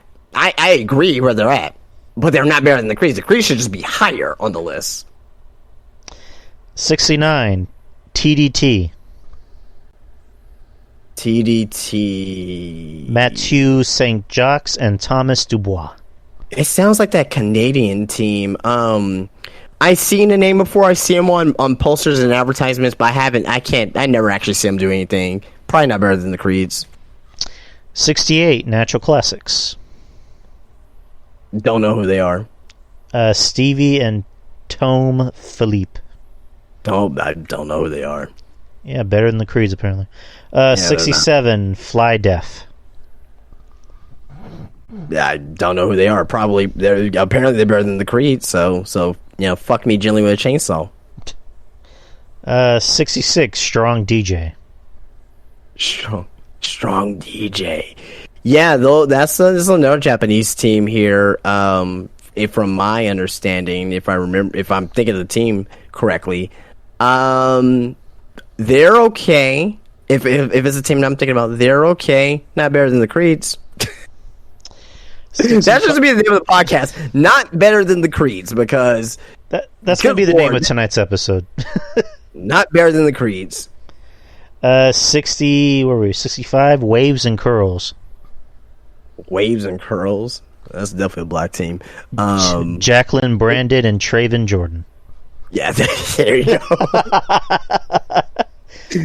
Yeah, not better than the Creeds though. Yeah. 64. The Viking Raiders.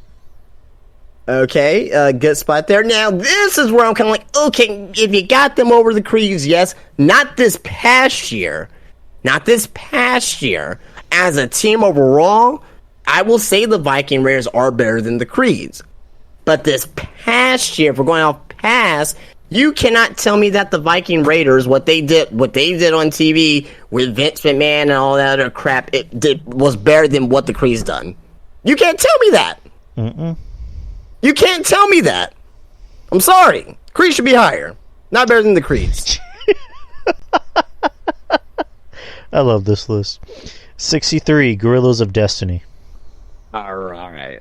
This is the first one I'm saying better than the Creeds, because Tangaloa and Ramatanga, I mean, you know what I'm saying? Like, they're one of the New Japan's best tag teams still out there. They're doing their thing, and, they haven't really had much of a great year, but just overall, that team there is, not meant to be played with. So this is the first team, and we're at number 60? You said 64, 63? 63. This is the first team here. You know what I'm saying? Like, yeah, I will say better than the Creeds. You know what I mean? But let's continue on this cocksuck of a list. 62. Kings of the North. They're good. Not better than the Creeds, but they're good. They're good. I like them. I really do like them. They have potential. They definitely have potential for sure. 61. Violent by Design. They've been doing well in Impact. I mean, they're in a very, very, very small. They're in a very. I won't say they're a bit big fish in a small pond, but they're like a medium-sized fish in a small pond, where I think they could do better if they go somewhere else. But not better than the Creeds. They shouldn't be that. The Creeds should be higher. God damn it! What else do we need to do here? There's really nothing else we can do, Justin, but complain. Like, whose dick do I have to suck to get the Creeds higher? God damn it! Homo, sorry. Well, there's pretty homo. But you have to suck Dave Meltzer's dick. Oh yeah, no, I don't want to do that. Excelsior. 60. The Guns.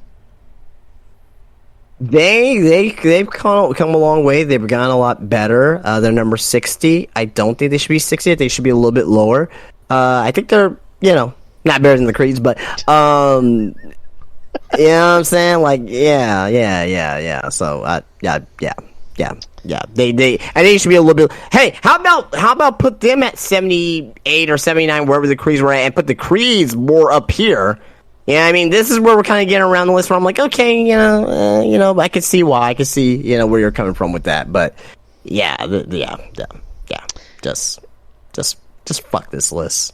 Number 59, Fresha de Egotistas. I don't know who that is. Asuka and Makoto. Asuka? It says Asuka, but I don't know if that's Asuka or somebody else. It's not Asuka. It's definitely not Asuka. If anyone can show me who this imposter is, that'd be awesome. 58, Brady Ltd. I don't know who that is. Dean Brady and Delta. 57, The Workhorsemen. Oh, you got Anthony Henry and JD Drake above the Creeds when these guys are not even on TV every week. They're just on freaking Dark and Dark Elevation stuff that no one watches. Go to hell. Fuck this list. Fucking piece of fucking. Sorry. But Justin, they're workhorsemen. They work hard. Yeah, they work hard sucking Tony Khan's dick. Number 56, Stinger. Oh, they are. I believe they are in. Oh man, why am I forgetting the other? Noah. Yeah, I think they're in Noah. For what I seen that they are pretty good. For the most part. I think they're pretty good for the most part. I don't know about 56. I haven't seen enough of them. I wouldn't put them over the Crees though. 55. 5150. 5150. Heard the name. I can't say I've seen a match from anybody. I don't even know. I wouldn't be able to tell you like who's in the who's on the tag team itself. So Rivera and Slice Boogie. Yeah, I don't know. 54, Los Macizos. I think I heard the name before. Give me the names. Cyclope and Miedo Extremo. Oh, Sequel Play. Yeah. Yeah, they were. I think they made stints in GCW, but very good tag team. Very good tag team. They're like more into that hardcore shit, but very good tag team. Not better than the Crees, but you know they deserve to be on the list. I think they deserve to be top 60, which is right around they're at. So yeah, I'm okay with that. 53, 2.0. 2.0. Ooh, kind of low for them. I think maybe I'd probably put them in the top 40. Maybe. You know what I mean? They had a really good year. They had their best year. On TV ever. I think they should deserve to be a little bit higher. Not better than the Crees, but hey. 52, Kung Fu Masters. That's just racist. I don't even know who that is. Jason Lee, Jackie Funky, and Kamei. Yeah, I don't know. Yeah, I wouldn't even be able to begin with that. Yeah. You said Jackie Funky? Yep, Jackie Funky. That's really racist, man. I don't like that there. 51, the Motor City Machine Guns. Okay, get nostalgia out of my brain. I'm talking about 2022 Motor City Machine Guns. They deserve where they are on this list. Obviously, I will take the Motor City Machine Guns over the Crees as a lifetime tag team. I think, I think I'll probably I'll take them over now too as well. I think the Motor Machine Guns is a better tag team than the Creeds. So I will, hopefully we're starting to get names and where I'm like, okay, yeah, they're definitely better than the Creeds type of thing. So yeah, so I'm fine. I'm fine where they're at on this list. Now we're at number 50. Battles del Mal D Japan. Is that with Suzuki? That is with Kotaro Suzuki, Nasawa Wangai, and Aita. Yeah, I believe they're in Noah as well. Very, very, very good tag team. Very, very, very good tag team. Obviously, we're not going to see much of them because they're Japanese wrestlers and probably not going to come to the States that often. But very, very good tag team. Very good. Very. From what I've seen a couple. I think I've seen maybe a match or two from them over this past year. I liked what I saw. So, yeah, I think they're fine with that on this list. Number 49, Rot und Flat. I wouldn't even be able to begin to tell you who the hell that is. You said, well, say it again? It sounds like a German tag team. Rot und Flat. Yeah. It sounds like something that you catch on the bottom of your feet. Michael Scheckenberg and Nikita Charisma. Yeah, you got charisma in your name. That means you suck. I'm just saying, like, you have to put charisma in your name. Like, good God, man. Like, yeah, I don't know who that is. Number 48, The House of Torture. The House of Torture. Evil. Oh, that's okay. Yeah, that's evil. Okay. That's evil. That's evil's group. Yeah. Fuck yeah. Oh yeah. You got Evo Show, you know what I mean, and you got the Tokyo Pimp, Yujiro Takahashi. Yeah, I think they're fine where they're at. I mean, they're not one New Japan's best tag teams, I mean, or best groups, but yeah, I think they're fine where they're at. Number 47, the Brawling Brutes. They should be higher. Definitely. They should definitely be higher. What the fuck? Now let's see who's better than the Brawling Brutes. What is that? They should be like top 20, I think. Yeah. Most definitely. I gotta hear the rest of these because they have women in here too as well. But I gotta hear the rest of these fucking tag teams here. What the fuck? 46, Twin Towers.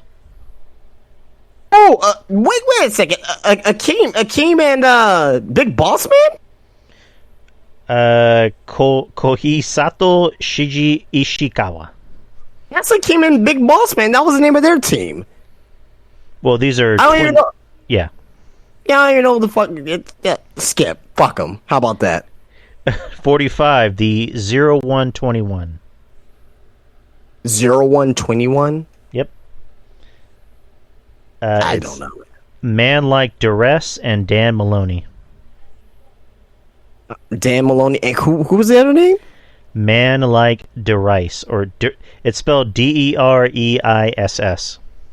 Maybe like Derice. I don't know, but fuck them. Why is your name not even a name? Why is your name a sentence?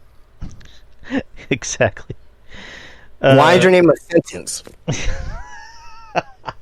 I'm really perplexed right now. His name is a goddamn sentence. Like what the fuck, man? Like these guys are just like, you know, just these indie names, like, oh yeah, let's come up with a good name, man. He's like, man, I'm gonna make my name a fucking sentence. Justin, just call yourself I Suck Dick. Yeah, like, yeah. They're coming out to the ring from San Antonio, Texas, weighing 258 pounds. I suck dick. Yeah. Fuck you, I suck dick. Fuck you. You gotta say it like what's his name? Like Justin. Not what the fuck's his name? The AEW announcer. Justin Roberts. Yeah. Come into the ring. I suck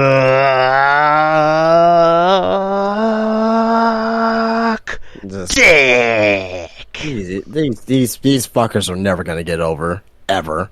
Jesus Christ. And what number was that? 45. You can go to hell. Go straight to the Hades. Number 44, the Velocities. Don't know who that is. Can't tell you who that is. Jude London and Paris De Silva. Yeah. 43, Pretty Deadly. Okay, this may kind of be. It's like the Pretty Deadly should be like top 25. I'm just saying. Like they should be top 25. Like you know, I mean.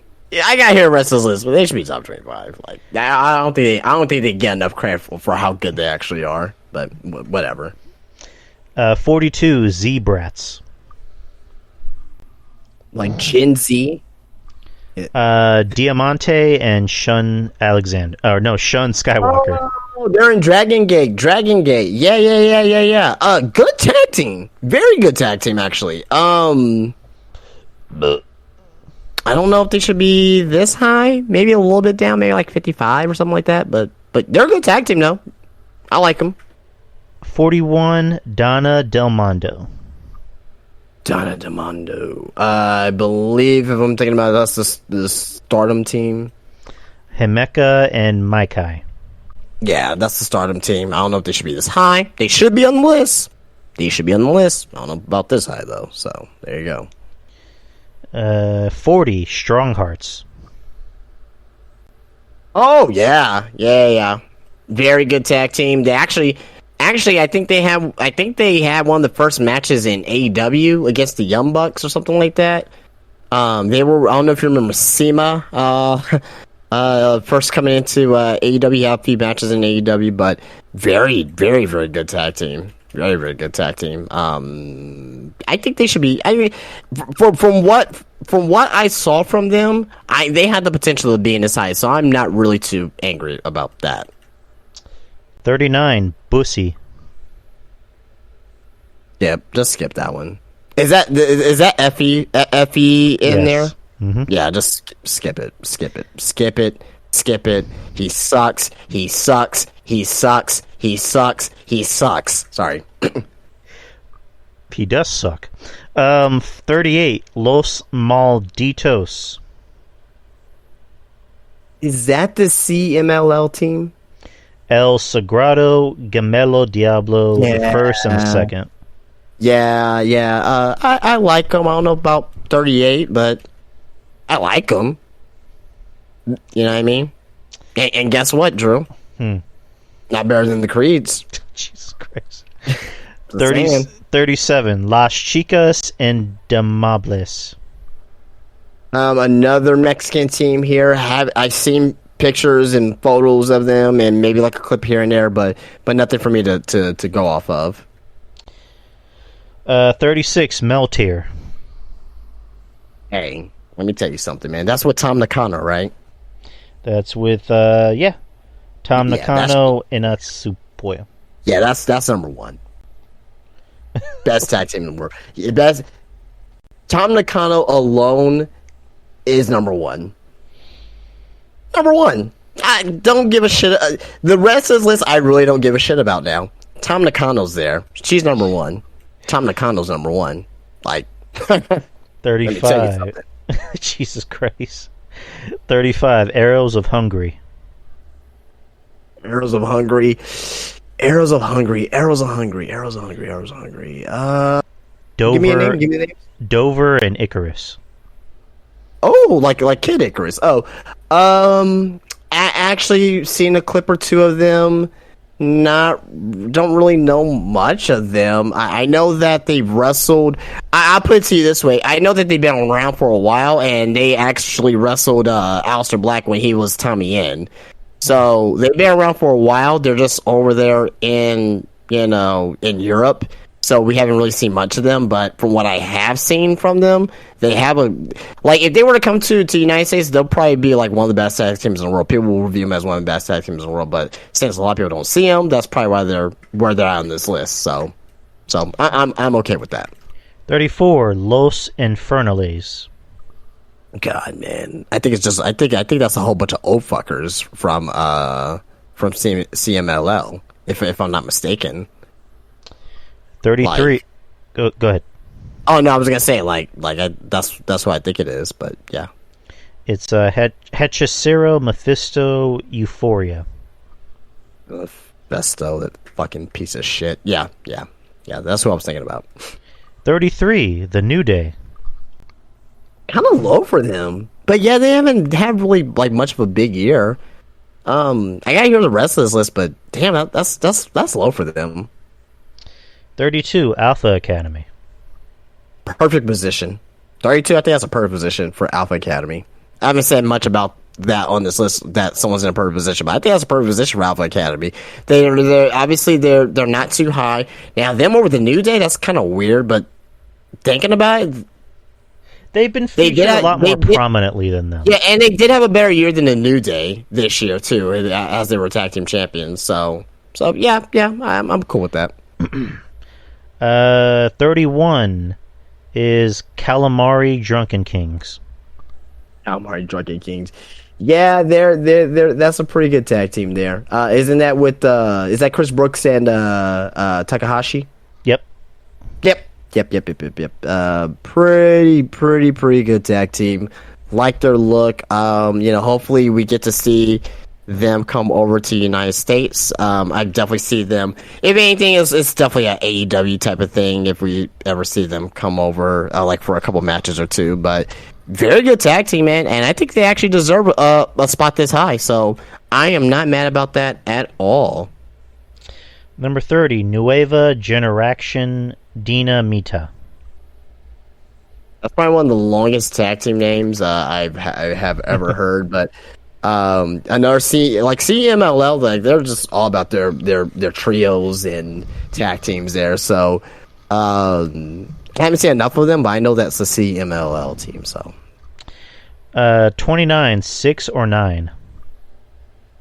You said 619, Rey Mysterio? No, 6 or 9. Yeah, it's NJPW. So you got Taguchi in here, Watto. Man, I don't know. Yeah. I think they're fine where they're at. I believe they are the junior tag team champions right now too, as well in New Japan. So, I think they're fine where they're at. Yeah, Taguchi's old as shit though. So there you go with that. 28, Imperium. Imperium 28 should be higher, a little bit higher. Definitely top 20 in my opinion, but yeah, I think it should be higher. 27, D-Courage. D-Courage. Dragon Dia, Yuki, Yoshioka. I don't think I ever heard that. I don't think I've ever heard of them before. 26, Hermanos Lee. That's Dragon Lee's tag team. Whew. It's a little high. 26, maybe about 35, 40. Good tag team. Very good tag team. It's a little bit too high. Number 25, Damage Control. Yeah, that's fine. That's fine where they're at. I think a little bit too high, but I think they're okay. 24, Sunshine Machine. Jesus Christ. Isn't that team from? Are they from GCW or some crap like that? I don't know. I've heard of the team before, but I just can't think of like their mainstay. Or maybe they're just like floaters on the indies or whatnot. Chuck Mambo and TK Cooper. Yeah, I know who they are. I just don't know where they're residing at. As far as a team, I don't know. I don't think they should be this high. They have potential, but like I just think they're a little bit too high. 23, Jesus Christ. 23, Magical Sugar Rabbits. Yeah, that's Yuka Sasaki's team there. Yeah, I like Yuka. Really like Yuka. They've been doing some good stuff in Japan. A little bit too high. I think it's high. Not better than the Creeds. Yeah, so there you go. Where was I at? Number 22, Catch 22. Oh, I was saying if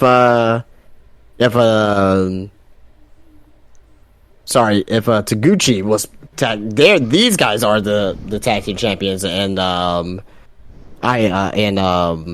New Japan, the junior heavyweight tag team champions, TJ Perkins and Akira. Very, very, very, very good tag team. They deserve to be this high on this list. 21, The Kingdom. The Kingdom, so Taven and Mike Bennett, they had a resurgence this year. I think 21 is a little bit too high, though, on this list.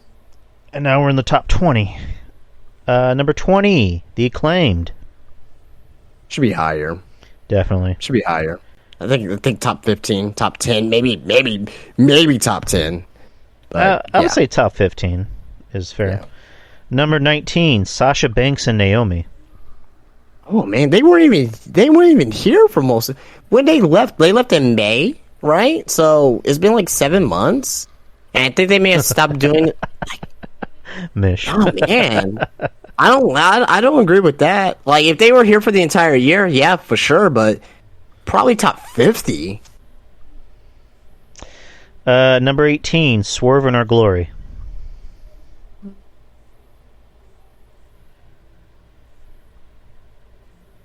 Yo.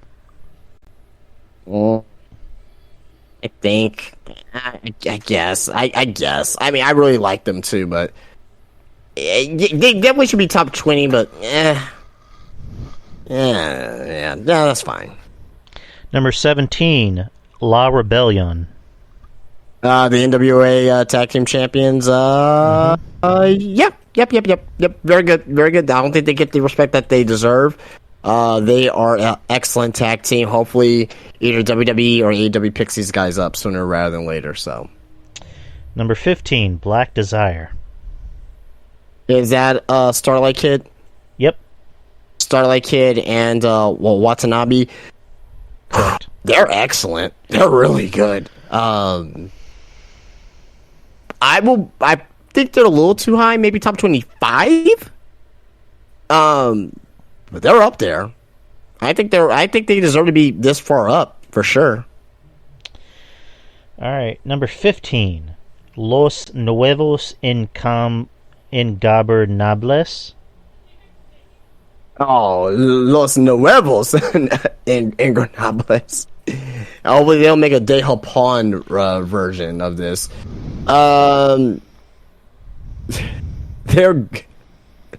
They're really good, really good, despite them looking like the Young Bucks in a way.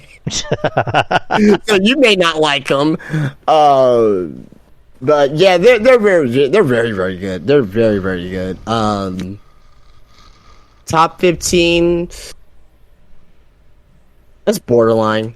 Maybe top 20, top 25, but it's borderline with them. Number 14, Toxic Attraction. They've been doing their damn thing this past year. Yeah, I think they deserve to be this high, for sure. I would say put them in top 10, in my opinion. Number 13. I got here what's on this list. Number 13, the Street Profits. Yeah, definitely so. 100%. Number 12, United Empire. Which version? Jeff Cobb and the Great Okan. Okay. Cobb and Great Okan. Yep. Very good team. Number 11, Aussie Open. Aussie Open, they're fantastic. Fantastic team, man. Fantastic. And now we're in the top 10. Number 10, Violence is Forever. At first, I was thinking about Violence by Design, but the MLW team, very damn good. Like, they're excellent, man. Top 10 in the world, it's kind of borderline. Well, top 10 men, yeah, probably so, but I think they're probably a top 10 men's tag team in the world, maybe, or maybe top 15. So, yeah, it's about right. Number 9, The Hex. Mari Bell and Allison Kay and Allison Kay's booty. Well, that's a great threesome there. They're excellent. They are fantastic.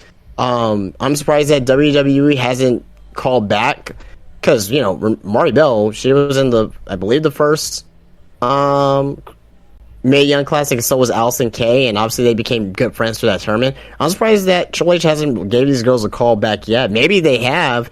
But I know they're connected with NWA too as well, and it's probably going to be a while before their contracts are up. So, we'll have to see for 2023. Number 8, the Young Bucks. Gotta see who else is on the list. I may want to put them a little higher though, but I gotta see who else is on the list though. Number 7, the Good Brothers. I mean, honestly, I wouldn't even have them that high. The Good Brothers, they're a great team. I just went for this past year. I think the Young Bucks had a better year than the Good Brothers. I mean, the Good Brothers, they were the Impact Wrestling Tag Champions for a while, which whatever that means. Yeah, pretty much. Yeah, well, just like how you said, whatever that means. I would have the Young Bucks over the Good Brothers. Number 6, RK Bro. Okay, definitely. I think Okay, so they should be in the top 5. I'm assuming we're gonna hear the Lucha Bros, the Briscoes, FTR, and the Usos. So whoever number 5 is, I can't really think off the top of my head of who that can be. But at this point, yes, they should be top 5. It just depends who number 5 is, and I can't really think of who it will be. Well, you know what? I mean, there is that one tag team from Stardom that's just been like setting the world on fire. The women's tag team, and they've just been like fucking having awesome matches. But I can't think of anybody else that could be that high. Number 5. Yeah. Fukuoka Double Crazy. Yeah. Fukuoka Double Crazy. I mean, I know we haven't seen this count going back to the Vicino. You know, we haven't. People say, hey, I don't really see much of them, but people started checking. I was like, okay, maybe he is a top 5 wrestler in the world, top 10 wrestler in the world. Okay, I like how they have one of the women's tag teams in the top 5. I really do like that. I don't know if I want to put them over RK Bro though. That's my only thing. Maybe they're definitely top 10. I don't argue top 10 whatsoever because they're fucking excellent. They're really, really damn good at what they do. Top 5 is kind of a little bit. So I'll have the Young Bucks over them. I'll have RK Bro over them. But yeah, there's that. Number 4, Death Triangle. Great, fantastic. Ray Phoenix is a crazy innovator. Penta is a crazy madman. I don't know if I'll have them over the Young Bucks. Maybe top 5 still, but I don't know if I'll have them over the Young Bucks. I mean, it's just saying this list shouldn't cause so much pain, but it does. Number 3, the Briscoes. One of the best ever, and they prove it time and time again. And they have one hell of a year, and they're actually going to have to end the year off. They're going to have the FTR versus the Briscoes 3 dog collar match this Saturday, and I may end up checking. I won't check out the entire pay-per-view, but I may check out that match just to see what the hell happens, because that should be a tremendous match. So yeah, number 3 is fine. Number 2, FTR. FTR. And then what? To me, it's hard. This number 2 and number 1. I'm happy that a WWE team got it. But man, FTR. I'll put it to you this way: if Tony Khan, because Tony Khan just stopped randomly booking them, if he would have just kept booking FTR every single week, they would have been number 1. But the fact that it's Tony Khan kind of stifled their natural push, and that the fans were really white hot for them, slowing that down, number 2 is fine. But theoretically, they should be number 1, because I excuse me, I personally think that FTR is a overall, and this is, if you tell me that the Usos is better than FTR, like okay, that's cool too. Like, you can pick either or. I personally like FTR better. I always loved the Revival ever since they were known as the fucking Mechanics in NXT, right? In 2013. You know what I mean? 2014. I would personally put them at number 1, but the Usos being at number 1, I'm not going to argue about that either. So there you go. They're both number 1 and number 2 by a far margin compared to number 3, 4, 5, and so on. Do you think if they had made FTR the AEW tag champs, along with the other tag titles they have, they would have been number 1? Oh, absolutely, 100%. So absolutely.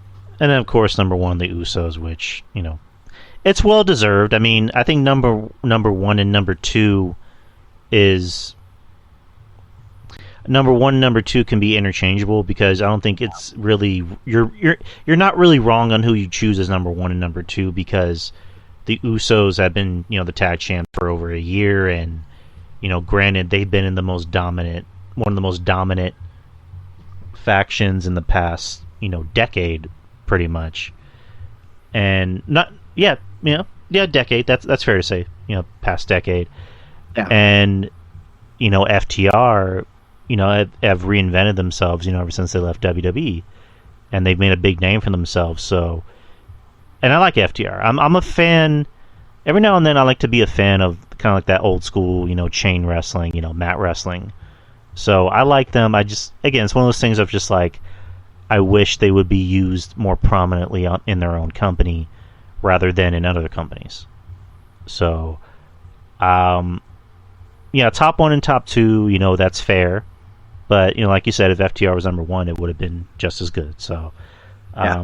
But yeah, the top five, just the Stardom team. I don't know if I would have put them there. I don't know. I definitely don't think I would have put the fucking Good Brothers at number 7. I would have had fucking I would have had the fucking Acclaimed in the top 15, maybe number 13, if I'm being fair. Toxic Attraction I would have easily put in the top 10, because they've been the, in my opinion, the most dominant faction on NXT in the past year. So, but overall, this list is what it was, and we can't get too mad about it, but we kind of do. But that's the PWI top 100 list for the tag teams, people. We covered it. Yeah, from 100 to 1 in one night, in one sitting, and but I think that's pretty much it. We got a deadline coming up this Saturday, and we already covered Raw. So, you watch the Maurice is asking, want to cover the NXT tryouts. So what's going on with the NXT tryouts? I mean, you do have several NXT stars, or not NXT stars, but people who are that was at the Performance Center. So you had the rumored Vinny. Hold on, I got it right here. You got it, okay. Okay, so Kylie Ray and top indie star get WWE tryout. Kylie Ray and Casey Navarro are at the Performance Center. So Casey Navarro, a name I've definitely heard. I need to see who that is. And then Kylie Ray, of course, Smiley Kylie. She was in AEW when it began, and then she left, and then went to Impact, and now she's here. Well, yeah, the quitter. The quitter. Good. More possible stars. Are you familiar with Casey Navarro? Yeah, a little bit familiar with Casey Navarro. Has a good look. You know what I mean? Like, I think they definitely have potential to come into WWE. Obviously, if they both come into WWE, that's definitely NXT all the way. So NXT definitely does need some more fresh blood, some more people who are established on the indie scene already, so that way they can be utilized on, definitely be utilized on the on that brand itself. So with Casey Navarro, he definitely needs to put on some weight, some muscle mass or whatnot. He's very skinny, but he does, like I say, he does have a look. He was on AEW Dark. I believe he had a match with against Top Flight. This was like during the pandemic. I remember watching that match. And he's also been, he's been wrestling people in the indies. So he's been wrestling guys like Leo Rush and, just getting his name out there. So, he definitely has a nice style here. I think that if he puts on muscle, he'll be good. But the only detraction with me is that he needs to put on muscle. And also, as well, he's very, very tiny, very short. So I know that doesn't mean a lot in today's WWE, but you still need to have that bigger than life presence, and he doesn't really have that at this time. So again, more stars for the company. Let's see what they can do. So I was just looking over news. Anything else we can fill the time in? So Ronda Rousey took to her latest gaming stream, the baddest stream on the planet, to offer her thoughts on her Survivor Series match with Shotzi. She said a planned DDT spot she pitched didn't go as planned, and also noted that she felt like she let Shotzi down in the match. She explained, "Let me explain what happened. I actually pitched the spot because I love that she does that. We couldn't practice in my ring because the ropes are too loose. We couldn't practice it when we got to the arena because there are big cages. And I've taken DDTs before, but I've never helped anybody over to the floor. So they were like, okay, you have to have your hand here on her leg, and the other hand on her hip, and you're going to guide her over. Everyone was so focused on guide her to the floor, that it was literally all that was on my mind when it had happened. When she was over, it was like, guide her. When she was down, I was like, oh fuck. Just go to where you're supposed to go. I fucked it up because I was so concerned with keeping somebody safe in a lot of time. When you see me do something for the first time, it's the first time I ever did it. I was really concerned with keeping Shotzi safe, and it made it look bad. You know what? Sorry. Apparently I deserve to be fired or burned. It reminds me of Monty Python. Burn her. There weren't calls to fire anybody when Madcap Moss and Big E were spiked on their heads. Burn her anyway. I'm so sorry that I was so concerned with keeping somebody safe that it made the bump look bad. And on letting Shotzi down. Oh boy, it's a lot. What really bummed me out was my favorite thing in the match was turning around a hostile crowd. We're in Boston. Of course, they're hostile because they're angry at the fact that they live right there. Or that they live there, I mean. Right when we got them turned around with the holy shit and the crossbody into the fans. Fuck yeah. We're turning it around. We got all the awesome shit coming up. Then Shotzi whirls me into the ring and they're all like, get out of there. Plan B, get out of there. We're out of time. We gotta go. What? She was going up and I had to run up and throw her down and throw her into the armbar and get her out of there because that's what they were telling me on the mics. Because I guess the match before us went over by 6 minutes and they were concerned about going over time. The match after us was a three-way, so they wouldn't be able to communicate with each other to make the match shorter. And the match after that was War Games and they couldn't cut that out. It was the only place they could get the time back. I was bummed, though, because we worked on that match for 2 weeks, and we were really excited about it. I felt like I really failed Shotzi. And that's her statement. Oh, well, I mean, it's good to see that she's taking, I want to say, she is taking it sounds like she's taking responsibility, but it sounds like to me that, she generally felt bad. She could have just went, like, full heel and just be like, I don't give a shit. So good for her. Good for her. Saying that the match went over by the previous match went over by 6 minutes, so that would have been the AJ Styles versus Finn Balor match. No, that was the women's War Games. No, it opened. Didn't it open with? Wait, was it? So open with the women's War Games, and didn't after that wasn't it AJ Styles versus? Oh, okay. No, you know what? Eddie's right. Yeah, AJ and you and Eddie are right. AJ and Finn was second. Yeah. So if that went over by 6 minutes, which was about a 20-minute match, so yeah, I get it. I get what she's coming from. Feeling like they have to rush real quick now, and I understand what you're saying about the DDT spot. Didn't get to practice it. I get it. To me, this is. I mean, I hear it, but that shouldn't really be an excuse. Because again, I get that you didn't want to hurt yourself, but you should just went like full in on it. And also as well, you had a chance to practice it the night before. You could have practiced it at SmackDown, before they were before the fans were let into the building. I'm pretty sure you have to be there at least several hours before bell time. What happened at SmackDown? Y'all didn't have a chance to practice it then, so I don't know. So I hear what she's saying. And I'm glad that she's taking a little bit of responsibility with it, and obviously Shotzi had some responsibility as well with that. But I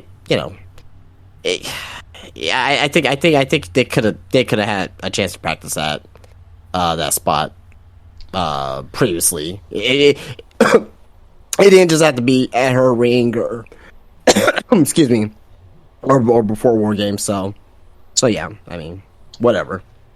Another bit of news, Umaga's son, Zilla Fatu, is now training to become a professional wrestler at Booker T's Reality of Wrestling School. Fatu's father wrestled from 95 up until his passing in 2009. And on the Twitter handle, on the Twitter for Reality of Wrestling, said, welcome the newest member of Reality of Wrestling Training School, Zilla Fatu. His father, Umaga, was a part of Reality of Wrestling, and now he begins his own journey. And he looks like daddy. So good for him. Yeah, definitely good for him. And, man, that family tree, man. Boy, I say, man. crazy how many stars is coming up underneath that family tree. And I guess we can kind of close with this. The role of Harley Race has been cast in A24's biopic The Iron Claw. Actor Kevin Anton will be portraying Harley Race. I have no idea who that is. Who the fuck is that? Okay. Well, I'm looking at a picture of him right now. I guess he kind of looks like Harley Race. Yeah, so good for them. And yeah, there we go. That's pretty much all the I guess the interesting new tidbits. Surprised Rockstar hasn't joined up yet. So do you think that could be a thing that Ava Raine might possibly end up joining the Bloodline? Not the Bloodline. No, she's doing her own thing in with Schism.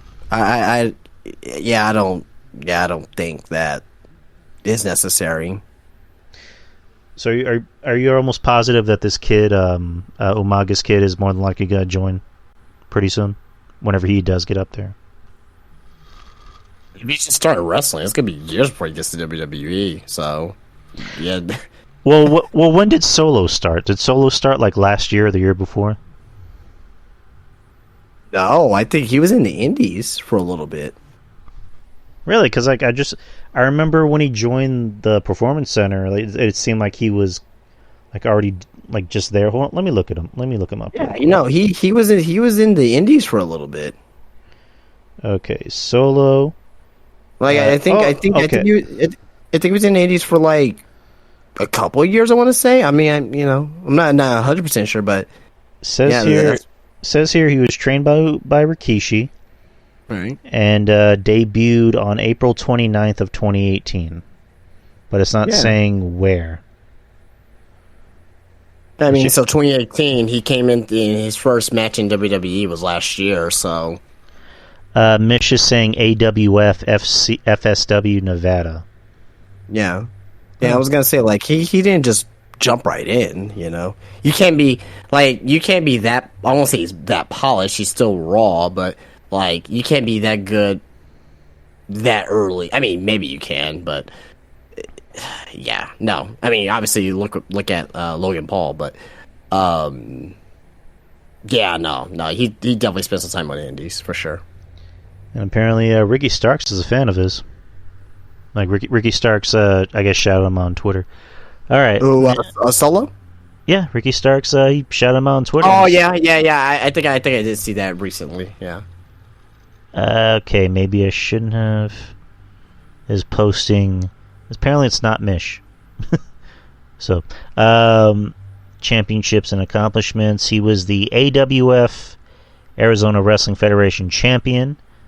He was the Future Stars of Nevada state champion. Yeah.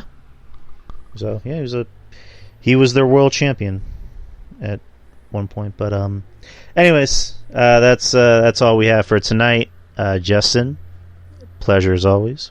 Absolutely. And everybody else who showed up, who listened to the show, appreciate y'all. Appreciate y'all for the downloads, the clicks, the subscribes, the shares, the everything. And as I always say, just head on over to iTunes, leave a nice little review, whether it's a rating or you want to say something nice about the show, you want to say something nice about me or Justin or RJ or Ruben or Mr. Littman, you're more than welcome to. Or leave a review on Spotify. I don't think I say that enough. So leave a review. It's much appreciated. And head on over to YouTube. I have a YouTube channel where you can listen to this show live or not live. And just subscribe to the YouTube channel. I have 81 subscribers. So hey, pump up those numbers. And yeah, you know where to find me. Instagram, Twitter, Facebook. I'm on Hive. Hive has been kind of down lately. Has Hive been down for you? Yeah, I think it's like it was like a beta for the. Do you have Android? Or do you have an iPhone? Android. Yeah, I think so. The Hive app that we downloaded is the beta. Like the iOS ones, apparently that's like the real version. So they're working on getting the real version out for the Android. That's last time I checked, but yeah, it's been down / working very slow. So yeah, Eddie, it's an app that everyone's using. Like since everyone's leaving Twitter, they're going to Hive or Mastodon or sites like that. Which I have a Mastodon account, so. Yeah, Hive is basically Instagram mixed with Twitter, with less drama and less weird people. And then everywhere else, the podcasts you can hear everywhere else that you can hear podcasts like Google or iTunes or Spreaker, YouTube, and pretty much anywhere else. And also Patreon. Patreon is just $5 a month, and you can hear this show for free. You can also hear other shows I do with RJ and Jeff Littman and Ruben, which I promise we'll be getting those shows out pretty soon. We just need to set up a date for those shows. So, and what else? Yeah, that's really about it. Justin, where can they find you? Yeah, you guys know me. You guys can find me on Instagram and Hive whenever that decides to get back up. Spinebuster Tees. We had a lot of, well, not a lot, but we had a couple great sales over the past week and the past weekend on the website. The brand new hardcore wrestling T-shirts. I did get one person buy 5 T-shirts, so I was like, okay, thank you, man. So it seems like that T-shirt is getting very popular already. So definitely check that out. The Black Friday sale is over, obviously, but we do have a winter sale. Winter 10 is the discount code at checkout. So definitely check that out. Get yourself some of the best T-shirts you can find for under $20, wrestling wise, anywhere on the internet. Also, as well, coming within the next 6 months or so, we'll be opening up my own store here in San Antonio, Texas. So, if you're in the Texas area, San Antonio area, please come on out. I have a lot of different things I'll be having in the store, including the T-shirts, WWF, WCW, ECW, wrestling posters, AEW as well. Also, the Mattel Elites, the Mattel Basics, the Mattel Ultimates, the Unrivaled from AEW, and the Unrivaled and Unmatched series as well. So those will all be available. Pop figures galore. Going to have over 300 Funko Pops, and anything else wrestling related is going to be a one-stop shop there, including trading cards as well. I have trading cards too as well from the Panini series as well. The Panini Revolution, the Panini Prisms, and also as well, of course, the Panini Selects, which is 3 great series from this past year from Panini and WWE, the first year that they have that. So, like I mentioned, SpinebusterTees.com winter sale is up and going right now for the extra 10% off. And just follow me on Spinebuster Tees on Instagram and keep up with myself and my story. Yeah, definitely keep up with that, guys. All right, yeah.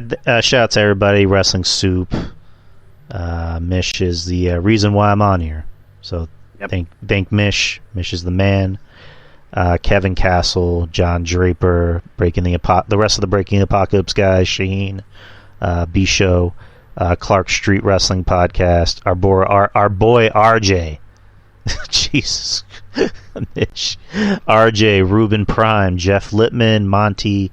I do a show with RJ and Monty. We have our own show that we record every Sunday morning. It's called the Trifecta Threat. We just cover the week in wrestling and on other topics that come up. So that is my other show. So look out for that one. It's the most recent episode's already out, so give it a listen. Hammerlock Hangover, Jeff Littman show with Steve Pena, Andrew Carlick, False Count Radio. Let's see if I'm missing anyone. Wrestling Court. I think they just put out a new episode, like their first one in like months. Wrestling Court with Julian and Rob. Oh man, if I'm blanking on names, I'm so sorry. There's just so many people. Thanks, and just shout out to everybody that has a show. Of course, I gotta say thank you to my podcasting partner in crime, Justin, right here. If it wasn't for him, I don't know what I'd do. I don't know what I'd do without Justin. So I'll be dead, man. He'll be dead on crack. Yeah. There you go. But Nightmish.